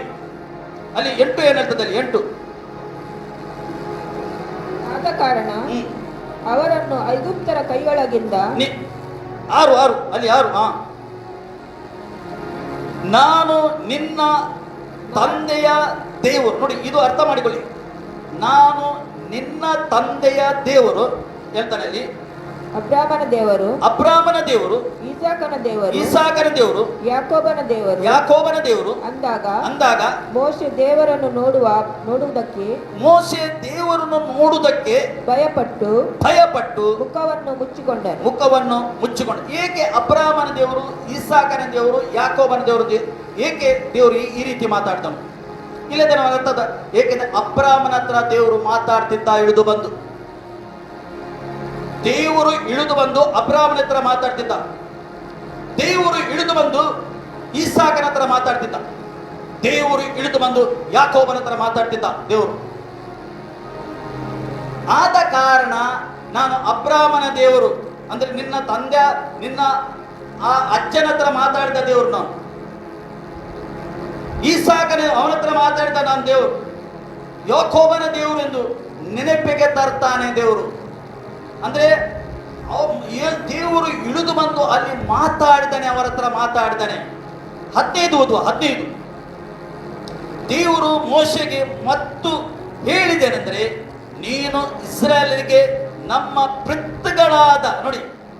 ಪಿತೃಗಳಾದ ಅಬ್ರಾಮನ, ಇಸಾಕನ, ಯಾಕೋಬನ ದೇವರಾಗಿರುವ ಯೆಹೋವನು ನನ್ನನ್ನು ನಿಮ್ಮ ಬಳಿಗೆ ಕಳುಹಿಸಿದ್ದಾನೆ ಎಂದು ಹೇಳಬೇಕು. ಇದು ಸದಾಕಾಲಕ್ಕೂ ನನ್ನ ಹೆಸರು. ಅರ್ಥ ಮಾಡಿಕೊಳ್ಳಿ. ದೇವರ ಸದಾಕಾಲ ದೇವರ ಹೆಸರು ಏನು? ಅಬ್ರಾಮನ ದೇವರು, ಇಸಾಕನ ದೇವರು, ಯಾಕೋಬನ ದೇವರು. ಈ ಹೆಸರು ಹೇಳುವಾಗ ಏನ ದೊಡ್ಡ ಕಾರ್ಯ ಆಗ್ತದೆ. ಸದಾಕಾಲ ಅಂತೆ, ಸದಾಕಾಲ ಇರುವ ಹೆಸರಾಗಿದೆ ಇದು. ಸದಾಕಾಲ ಆಗುವ ಹೆಸರು ಇದು. ನಿತ್ಯ ನಿರಂತರ ಇರುವ ಹೆಸರು ಹೇಳ್ತಾರೆ. ನೋಡಿ, ಇಲ್ಲಿ ಹೇಳ್ತಾನೆ ಆತನು, ಇದು ಸದಾಕಾಲಕ್ಕೂ ನನ್ನ ಹೆಸರು, ಇದು ತಲಾಂತರಕ್ಕೂ ನನ್ನನ್ನು ಸ್ಮರಿಸಬೇಕಾದ ನಾಮ. ತಲಾಂತರಕ್ಕೂ ಅದರಲ್ಲಿ ನಾವು ಕೂಡ ಬಂದೆವು. ಆ ನಾಮವಾಗಿದೆ. ಇಲ್ಲದ್ರೆ ಅವರಿಗೆ ಅರ್ಥ ಆಗುದಿಲ್ಲ, ಮೋಶೆಗೆ ಅರ್ಥ ಆಗುದಿಲ್ಲ. ಆ ನಾಮ ನಾವು ನೋಡ್ತೇವೆ. ದೇವರು ಕೆಳಗೆ ಇಳಿದು ಬಂದು ಮಾತಾಡ್ತಿದ್ದ. ನಾವು ನೋಡ್ತೇವೆ ಆದಿಕಾಂಡ ತೆಗೆದು ನಾವು ಓದಿದ್ರೆ ಗೊತ್ತಾಗ್ತಿದ್ದಲ್ಲಿ ದೇವರು ದಿವಾಸಲು ಆದಾಮನ ಹತ್ರ ಮಾತಾಡ್ತಿದ್ದ, ಬಂದು ನಡೆಯುತ್ತಿದ್ದ, ಆತನ ಟೋಟಿಗೆ ನಡೆಯುತ್ತಿದ್ದ. ಈಗ 3:8 ಓದುವಾಗ ಅಲ್ಲಿ ಏನಾಗ್ತದೆ ನೋಡಿ, 3:8 ಆದಿಕಾಂಡ. ಅವರು ಪಾಪ ಮಾಡುವಾಗ ದೇವರು ಇಳಿದು ಬರ್ತಾನೆ. ಅಲ್ಲಿ ದೇವರ ವಾಕ್ಯ ಹೇಳ್ತದೆ, ತರುವಾಯ ಯೆಹೋವ ದೇವರು ಸಂಜೆ ತಂಗಾಳಿಯಲ್ಲಿ ತೋಟದಲ್ಲಿ ಸಂಚರಿಸುವಾಗ ಆ ಸ್ತ್ರೀ ಪುರುಷರು ಅವನ ಸಪ್ಪಳವನ್ನು ಕೇಳಿ, ಪಾಪ ಮಾಡಿದರ ನಂತರ ಕೂಡ ದೇವರು ಇಳಿದು ಬಂದಿದ್ದಾನೆ. ಏನು ಕೇಳ್ತಾನೆ? ಅವನು ನಡೆಯುವ ಸಪ್ಪಳವನ್ನು ಕೇಳಿದ ದೇವರು ನಡೀತಾ ಇದ್ದಾನೆ. ಇದು ಕಿವಿಗೆ ಬಿತ್ತು ಅವರದ್ದು ಕಿವಿಗೆ ಬಿತ್ತು, ಆ ಸಪ್ಪಳವನ್ನು ಕೆಳಗೆ ಬಿತ್ತು ಅವರದ್ದು. ಇಲ್ಲಿ ಕ್ಲಿಯರ್ ಆಗಿ ಬರೆದಿದೆ ನೋಡಿ, ಅವರ ಸ್ತ್ರೀ ಪುರುಷರು ಆತನ ಸಪ್ಪಳವನ್ನು ಕೇಳಿ ಆತನಿಗೆ ಕಾಣಿಸಬಾರೆಂದು ತೋಟದ ಮರಗಳ ಹಿಂದೆ ಅಡಗಿಕೊಂಡರು. ದೇವರಿಗೆ ಕಾಣಿಸಬಾರದೆಂದು ಇವತ್ತು ನಾವು ಏನು ಮಾಡ್ತಾ ಇದ್ದೇವೆ? ನಮ್ಮ ಜೀವಿತ ಕಾಣಿಸಬಾರದೆಂದು ನಾವು ಆಲೋಚನೆ ನಮ್ಮದು.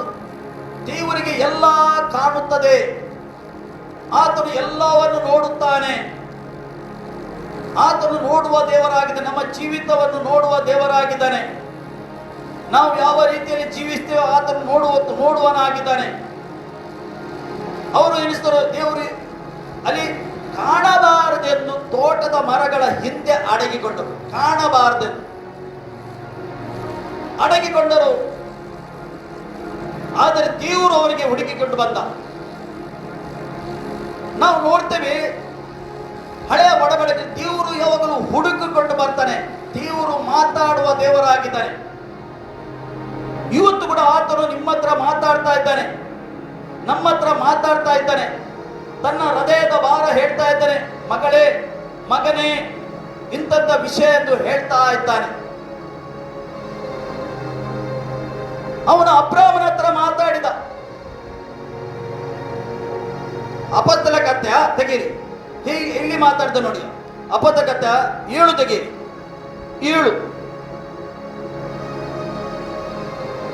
7ರಲ್ಲಿ 2 ಮತ್ತು 3 ನಾವು ಓದುವ. ಹೇಗೆ ದೇವರು ಮಾತಾಡ್ತಾನೆ ಅಬ್ರಾಮನ ಹತ್ರ. ಅಬ್ರಾಮ ಅಂತ ಮಾತಾಡ್ತಿದ್ದವನು, ಅದನ್ನು ಇಳಿದು ಬಂದು ಮಾತಾಡ್ತಿದ್ದವನು ಅಬ್ರಾಮನ ಹತ್ರ.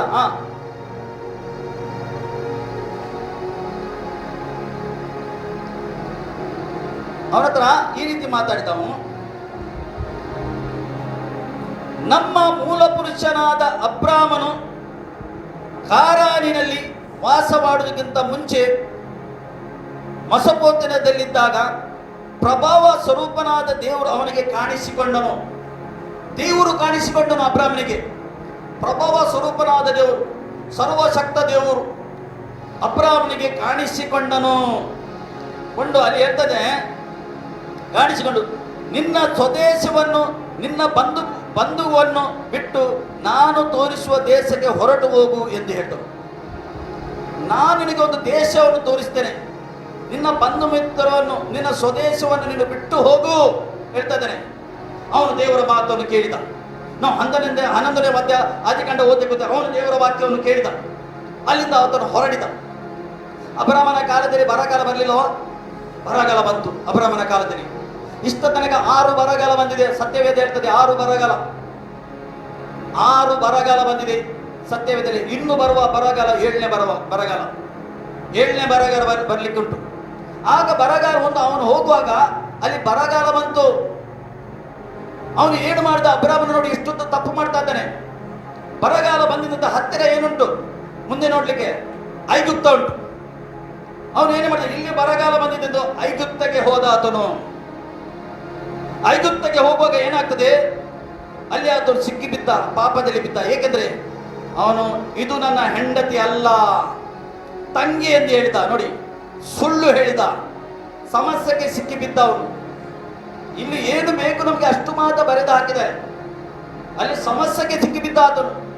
ಏಕೆ? ಹತ್ತಿರ ಇತ್ತಲ್ಲ, ಹತ್ತಿರ ಉಂಟು ಅವನಿಗೆ ಎಂದು. ಇಲ್ಲಿ ನಾನು ಹಸುವೆಯಲ್ಲಿ ಸಾಯ್ತೇನೆ, ಇಲ್ಲಿ ಹತ್ತಿರ ಉಂಟಲ್ಲ, ಹೋಗುವ ಎಂದು ಅಲ್ಲಿ ಹೋದ. ಅವನು ಸಮಸ್ಯೆಗೆ ಸಿಕ್ಕಿ ಬಿದ್ದ. ಆದರೆ ದೇವರ ಕೃಪೆಯಿಂದ, ದೇವರ ಸಹಾಯದಿಂದ, ಏಕೆ ದೇವರು ಅವನ ಸಂಗಡ ಇದ್ದಿದ್ದರಿಂದ, ದೇವರ ಒಂದು ಯೋಜನೆ ಅವನ ಮೇಲೆ ಇದ್ದಿದ್ದರಿಂದ, ಏಕೆ ದೇವರಿಗೆ ಗೊತ್ತಿತ್ತು ಅವನ ಮುಖಾಂತರ ಒಂದು ಜನಾಂಗ ಮಾಡಬೇಕು, ಜನಾಂಗಕ್ಕೆ ಆಶೀರ್ವಾದ ಬರಬೇಕು, ಅವನ ಮುಖಾಂತರ ಒಬ್ಬ ರಕ್ಷಕನು ಹುಟ್ಟಬೇಕು ಎಂದು ಏನು ಮಾಡಿದ? ದೇವರ ಕೃಪೆ ಅವನ ಮೇಲೆ ತೋರಿಸಿ ಅಲ್ಲಿಂದ ಅವನಿಗೆ ಬಿಡುಗಡೆ ಮಾಡಿದ. ಆ ಬರಗಾಲದಲ್ಲಿ ಅವನಿಗೆ ಬಿಡುಗಡೆ ಮಾಡಿದ. ಅರ್ಥ ಮಾಡಿಕೊಳ್ಳಿ. ಇಲಿಯನ ಕಾಲದಲ್ಲಿ ಬರಗಾಲ ಬರಲಿಲ್ಲ. ಇಲಿಯನ ಕಾಲದಲ್ಲಿ ಬರಗಾಲ ಬಂತು. ಇಲಿಯನ ಹತ್ರ ದೇವರು ಮಾತಾಡ್ತನು. ಇಲಿಯನ ಹತ್ರ ದೇವರು ಮಾತಾಡ್ತನು. ನೋಡಿ ಇಲ್ಲಿ ಬರಗಾಲ. ಏಕೆಂದ್ರೆ ಪ್ರಾರ್ಥನೆ ಯಾರು ಮಾಡಿದ್ದು? ಎಲಿಯನೇ ಮಾಡಿದ್ದು. ದೇವರು ಹೇಳಿದ್ದು ಪ್ರಾರ್ಥನೆ ಮಾಡು ಈಗ ನೀನೆಂದು. 3.5 ವರ್ಷ ಬರಗಾಲ ಬರಬೇಕಂದು. ಬರಗಾಲ ಬರುವಾಗ ಎಲಿಯನಿಗೆ ದೇವರು ಇಲ್ಲಿಂದ ಹೊರಟು ಹೇಳ್ತಾನೆ. ಇಲ್ಲಿಂದ ಹೊರಟು, ಸರಿಯಾಗಿ ಅರ್ಥ ಮಾಡಿಕೊಳ್ಳಿ ಮೆಸೇಜ್. ಹೊರಟು ಹೇಳುವಾಗ ಅವನು ಏನು ಮಾಡ್ತಾನೆ? ಹೊರಡ್ತಾನೆ. ದೇವರು ಏನು ಹೇಳಿದ ಅದು ಕಿವಿ ಕೊಟ್ಟ. ಇವತ್ತು ದೇವರು ಹೇಳ್ತಾ ನಾವು ಕಿವಿ ಕೊಡಬೇಕು. ಹೊರಟ ನಂತರ ಏನಾಯ್ತು? ಹೋಗುವಾಗ ಒಂದು ಹಳ್ಳದ ಹತ್ತಿರ ಹೋಗುವಾಗ ಅವನಿಗೆ ಹಸಿವೆ ಆಯಿತು. ದೇವರು ಏನು ಮಾಡ್ದ? ಕಾಗೆಯ ಮುಖಾಂತರ ಅವನ ಊಟ ಕೊಟ್ಟ.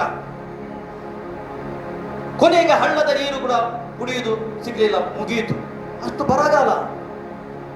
ಅಲ್ಲಿಂದ ಅವನಿಗೆ ಕಳಿಸ, ಹೋಗು, ನಿನಗೊಂದು ವಿಧವೆಗೆ ನಾನು ಅಪ್ಪಣೆ ಕೊಟ್ಟಿದ್ದೇನೆ, ಅವಳ ಮನೆಗೆ ಹೋಗು, ಅಲ್ಲಿ ಈ ಬರಗಾಲ ಮುಗುವ ತನಕ ಅಲ್ಲೇ ನಿಲ್ಲು.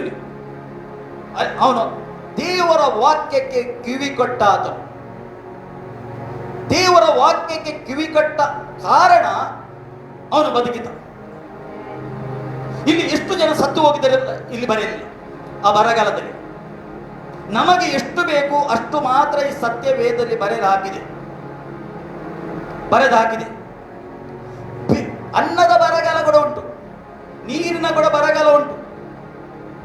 ಇಲ್ಲಿ ನಾವು ಮೊದಲು ವಾಕ್ಯ ಓದಿ, ಈಗ ಅಮೋಸನ ಗದ್ದೆದು ಇದು ಯಾವ ಬರಗಾಲ? ಇದು ವಾಕ್ಯದ ಬರಗಾಲ.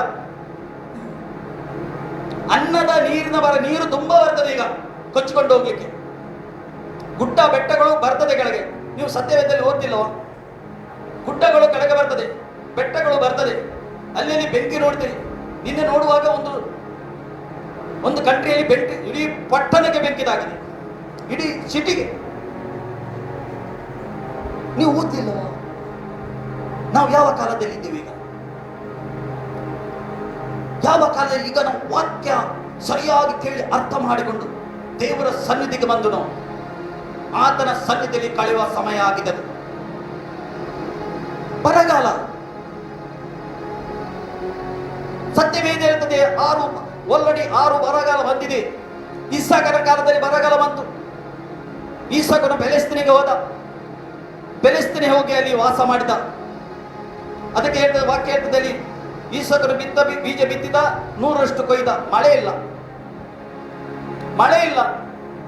ಏಕೆ? ದೇವರು ಅವನ ಸಂಗಡ ಇದ್ದವನು. ದೇವರ ವಾಕ್ಯಕ್ಕೆ ಅವನು ಕಿವಿ ಕೊಟ್ಟನು. ಆದ ಕಾರಣ ಇಸಾಕನು ದೇವರ ವಾಕ್ಯಕ್ಕೆ ಕಿವಿ ಕೊಟ್ಟಾಗ ಇಸಾಕನು ಅಲ್ಲಿಂದ ಹೊರಟಿದ. ಆದ ಕಾರಣ ದೇವರು ಅವನ ಸಂಗಡ ಇದ್ದ ಕಾರಣ ಅವನು ಬಿತ್ತಿದ, 100ರಷ್ಟು ಕೊಯ್ದ. ದೇವರ ವಾಕ್ಯ ಹೇಳ್ತದೆ. ದೇವರು ಯಾಕೋಬನ ಹತ್ರ ಮಾತಾಡಲಿಲ್ಲವ?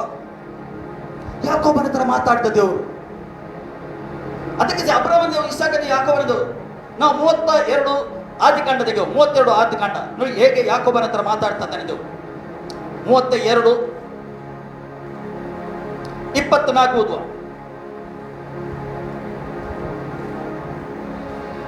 ಯಾಕೋಬನು ಒಂಟಿಗನಾಗಿ ಹಿಂದೆ ನಿಂತಿರಲು ಯಾರೋ ಒಬ್ಬ ಪುರುಷನು ಬೆಳಗಾಗುವ ತನಕ ಅವನ ಸಂಗಡ ಹೋರಾಡಿದನು. ಯಾರು ಪುರುಷನು? ಸ್ವತಃ ದೇವರು. ನೀವು ನೋಡ್ತೀರಿ, ಸೊದೋಮ್ ಗೊಮೋರ ಒಂದ್ಸರಿ ನಾಶ ಮಾಡುವಾಗ ಅಲ್ಲಿ 2 ಪುರುಷರು ಬಂದರೆ ದೇವರ ವಾಕ್ಯ ಅಂತಿದೆ. ಯಾರು? ಸ್ವತಃ ದೇವರು ಬೇರೆ ಬೇರೆ ರೂಪದಲ್ಲಿ ಬರ್ತಿದ್ದ. ಸ್ವತಃ ದೇವರು ಇಳಿದು ಬಂದಿದ್ದಾನೆ ಸೊದೋಮ್ ಗೊಮೋರ ನಾಶ ಮಾಡ್ಲಿಕ್ಕುಂಟು. ಈಗ ಯಾರ ಹತ್ರ ಮಾತಾಡ್ತಾನೆ? ಅಬ್ರಹಾಮನ ಹತ್ರ ಮಾತಾಡ್ತಾ ಇದ್ದಾನೆ. ಆತನು ಅಬ್ರಹಾಮನ ಇನ್ಫಾರ್ಮೇಶನ್ ಮಾಡ್ತಾನೆ. ನೋಡು, ಈ ಪಟ್ಟಣ ನಾನು ನಾಶ ಮಾಡ್ತೇನೆ. ಈ ಪಟ್ಟಣದಲ್ಲಿ ನನ್ನ ಪಾಪ ತುಂಬಿ ಹೋಗಿದೆ. ಗಂಡು ಏನು ಮಾಡ್ತಾ ಇದ್ದಾರೆ? ಸೆಕ್ಸ್ ಮಾಡ್ತಾ ಇದ್ದಾರೆ. ಹೆಣ್ಣು ಸೆಕ್ಸ್ ಮಾಡ್ತಾ ಇದ್ದಾರೆ. ಪಾಪದಲ್ಲಿ ಮುಳುಗಿ ಹೋಗಿ ಈ ಪಟ್ಟಣ ನಾನು ಮುಳುಗಿ ನಾಶ ಮಾಡ್ತೇನೆ ಹೇಳುವಾಗ ಅಬ್ರಾಹ್ಮನಿಗೆ ತಿಳಿಸಪಟ್ಟು. ಇವತ್ತು ನಾವು ಯಾವ ಕಾಲದಲ್ಲಿದ್ದೇವೆ? ಅಂತ ಕಾಲದಲ್ಲಿದ್ದೇವೆ. ಏಕೆ ದೇವರ ಕೋಪ ಬರ್ತಾ ಉಂಟು? ಏಕೆ ಕೋಪ ಬರ್ತಾ ಉಂಟು? ಪಾಪ ಹೆಚ್ಚಾಗಿದೆ. ಎಲ್ಲಕ್ಕಿಂತ ಹೆಚ್ಚಿನ ಪಾಪ ಯಾವುದು? ಮೊದಲು ಎಲ್ಲಕ್ಕಿಂತ ಹೆಚ್ಚಿನ ಪಾಪ ಯಾವುದು? ಯೇಸುಗೆ ಅರಿಯದು ಹೆಚ್ಚಿನ. ಯಾರು ಯೇಸು ರಕ್ಷಕರ ಎಂದು ಸ್ವೀಕಾರ ಮಾಡಿದರೆ ತಿರಸ್ಕಾರ ಮಾಡ್ತಾರೆ, ಅದು ದೊಡ್ಡ ಪಾಪ ಲೋಕದಲ್ಲಿ.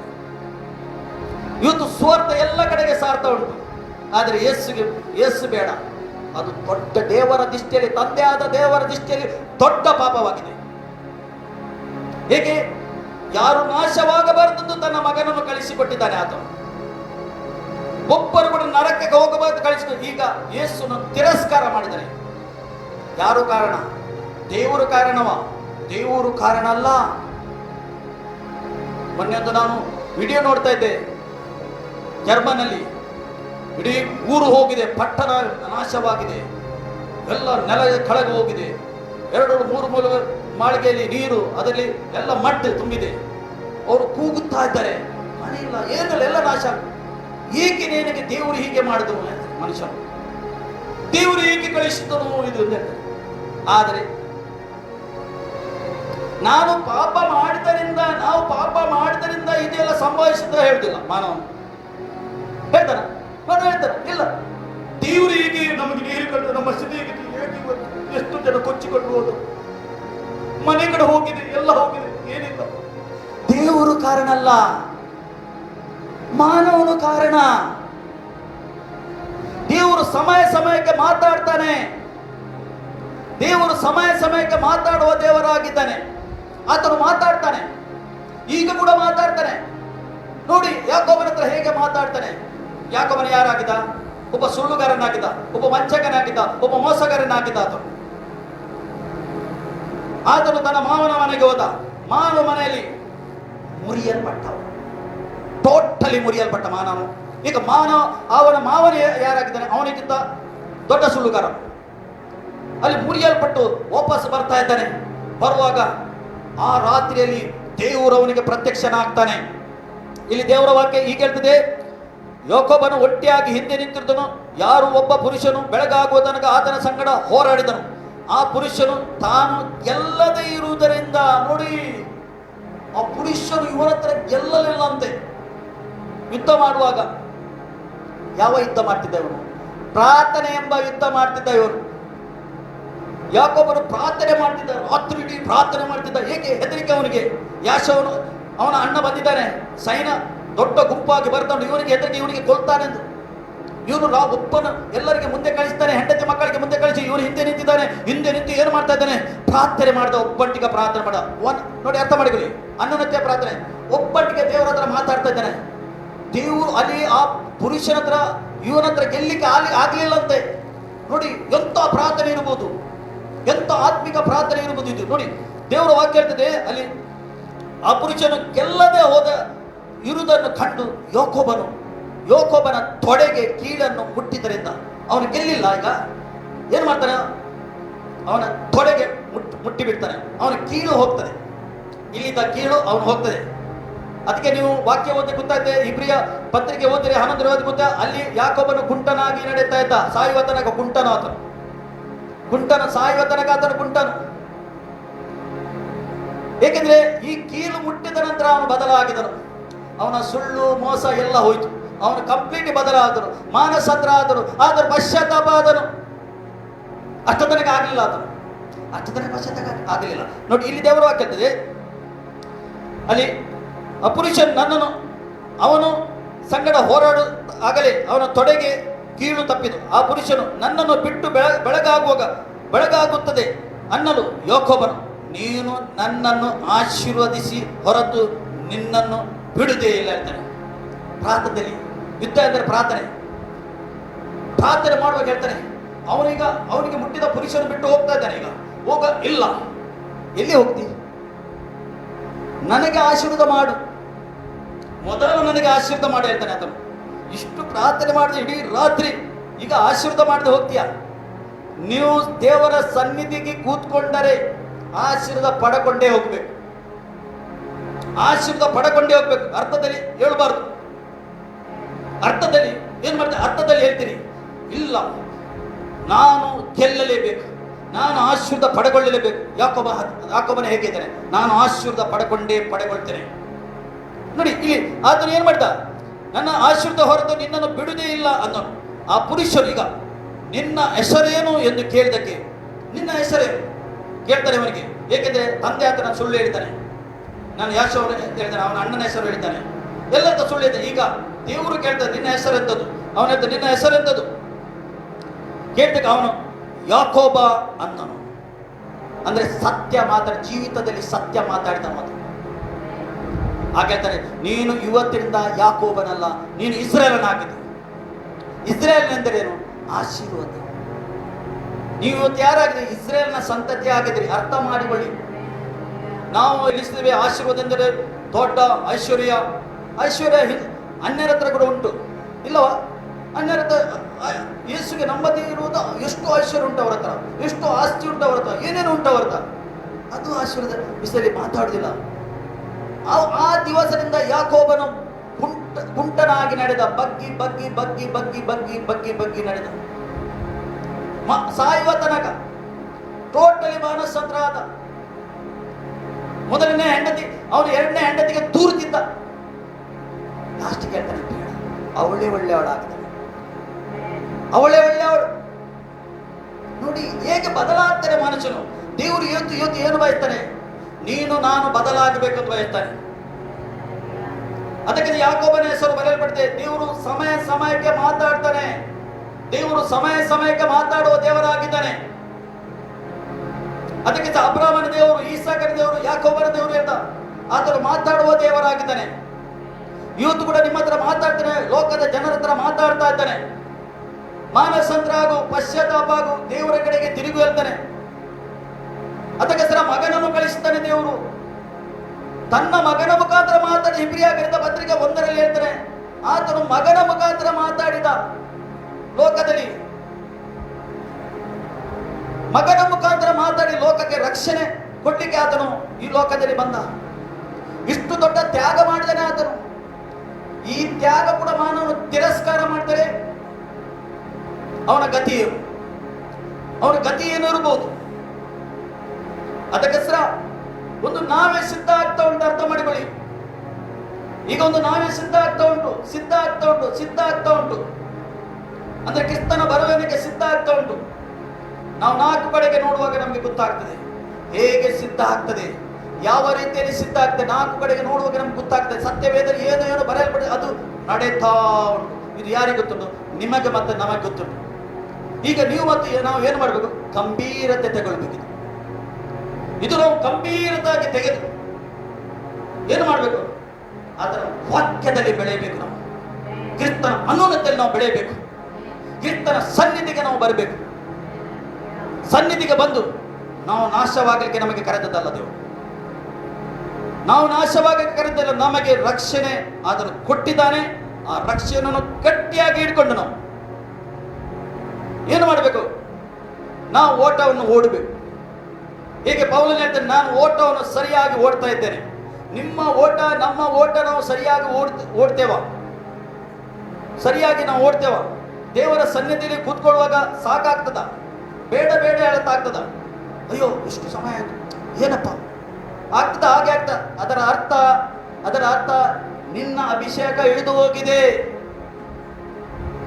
ನಿನ್ನಲ್ಲಿ ಪರಿಶುದ್ಧಾತ್ಮನ ಯಾವ ರೀತಿಯಲ್ಲಿ ಕೆಲಸ ಮಾಡಬೇಕು ಆ ರೀತಿ ಕೆಲಸ ಮಾಡುವುದಿಲ್ಲ, ಇಳಿದು ಹೋಗಿದೆ. ಹೀಗೆ ಬೇಗ ಹೇಳುವ, ಕೂತ್ಕೊಳ್ಳೋದು, ಹೇಳುವುದು. ಇವನು ಸಭೆಗೆ ಬಂದರೂ ಕೂಡ ಅಯ್ಯೋ ಯಾವಾಗ ಸಮಯ ಆಗ್ತಾ ಇದೆ, ಅಯ್ಯೋ ಆ ರೀತಿ ಮನೋಭಾವ ಬರುವುದು ಒಳಗಿಂದ. ಹೀಗೆ ಬರ್ತದೆ. ನಿನ್ನ ಅಭಿಷೇಕ ಇಳಿದು ಬಂದಿದೆ. ದೇವರ ಆತ್ಮ ಕಾರ್ಯ ಮಾಡುವುದಿಲ್ಲ, ದೇವರ ವಾಕ್ಯ ಒಳಗಿಲ್ಲ. ನಾನು ಇಷ್ಟೇ ಪ್ರಾರ್ಥನೆ ಮಾಡುದು, ದೇವರೇ ನೀನು ಬರುವ ಮೊದಲು, ನಾನು ಈ ಲೋಕ ಬಿಡುವ ಮೊದಲು ಈ ಸತ್ಯ ವೇದದ ಎಲ್ಲ ವಾಕ್ಯ ನನ್ನ ಒಳಗಿರಬೇಕು. ನೀನು ಬರುವ ತನಕ ನಾನು ಸಾಯಬಾರದು, ನಾನು ಎತ್ತಲ್ಪಡಬೇಕು. ನಾನು ಪ್ರಾರ್ಥನೆ ಮಾಡ್ತಾ ಇದ್ದೇನೆ. ಏಕೆಂದರೆ ನನಗೊಂದು ಜವಾಬ್ದಾರಿ ಉಂಟು. ಕುರಿಗಳು ಸ್ವಲ್ಪ ಇರಲಿ, ಹೆಚ್ಚಿರಲಿ, ಆದರೆ ನಡೆಸುವ ಒಂದು ಜವಾಬ್ದಾರಿ ಉಂಟು ನನಗೆ. ನಮ್ಮ ಜವಾಬ್ದಾರಿ ನಾವು ಮಾಡಬೇಕು. ನಮ್ಮ ಜವಾಬ್ದಾರಿ ಹೇಗೆ ಮಾಡ್ತಾ ಇದ್ದೇವೆ? ಯಾವ ರೀತಿ ನಾವು ಸಭೆಗೆ ಬರ್ತಾ ಇದ್ದೇವೆ? ಹೇಗೆ ನಾವು ಸಭೆಗೆ ಅಟೆಂಡ್ ಆಗ್ತೇವೆ? ಎಷ್ಟು ಬೇಗ ಸಭೆಗೆ ಬರ್ತಾ ಇದ್ದೇವೆ ನಾವು? ನಮಗೊಂದು ಸೀರಿಯಸ್ನೆಸ್ ಉಂಟ ಒಳಗಿಂದ. ಒಂದು ಸೀರಿಯಸ್ನೆಸ್ ಇದ್ದರೆ ಆಗ್ತದೆ, ಇಲ್ಲದ್ರೆ ಆಗುದಿಲ್ಲ. ಈಗ ಸಭೆ ಎಷ್ಟು ಗಂಟೆಗೆ ಸ್ಟಾರ್ಟ್ ಆಗ್ತದೆ ಹೇಳುವಾಗ ನಾವು ಮನೆಯಲ್ಲಿ ಒಂದು 15 ನಿಮಿಷ ಮೊದಲು ಹೊರಡ್ದ. ಮೊದಲು ಎಣಿಸಬೇಕು ಎಷ್ಟು ದೂರ ಉಂಟದು ಸಭೆ, ಎಷ್ಟು ದೂರ ಉಂಟದ ಸಭೆ. ಒಂದು 2 ಗಂಟೆ 2.5 ಗಂಟೆ ಮೊದಲು ಹೊರಡಬೇಕು. ಹೊರಟಿ ಅವನು ಏನು ಸಿದ್ಧತೆ ಆಗಿ ಬರಬೇಕು. ಅರ್ಥ ಮಾಡಿಕೊಳ್ಳಿ, ವಾಹನ ನಿಮಗೆ ಕಾಯುವುದಿಲ್ಲ, ನಾವು ವಾಹನಕ್ಕೆ ಕಾಯಬೇಕಾಗ್ತದೆ. ಅದೇನೇ ಯೇಸು ಬರುವಾಗ ಯೇಸು ನಮಗಸರ ಕಾಯುವುದಿಲ್ಲ, ನಾವು ಆತನಿಗಸರ ಕಾಯ್ತಾ ಇರಬೇಕು. ಅರ್ಥ ಆಗ್ತದೆ ನೆನೆಸ್ತಿದ್ದ ನಾವು ಕಾಯಬೇಕು, ಆತನು ಕಾಯುವುದಿಲ್ಲ. ನಮ್ಮ ಹತ್ರ ಗಂಭೀರತೆ ಇರಬೇಕು. ಬೇಕಾ ಬೇಡ ಆ ಸಮಯಕ್ಕೆ ಮೆಲ್ಲನೆ ಬರ್ತಾರೆ, ಏನು ಪ್ರಯೋಜನ?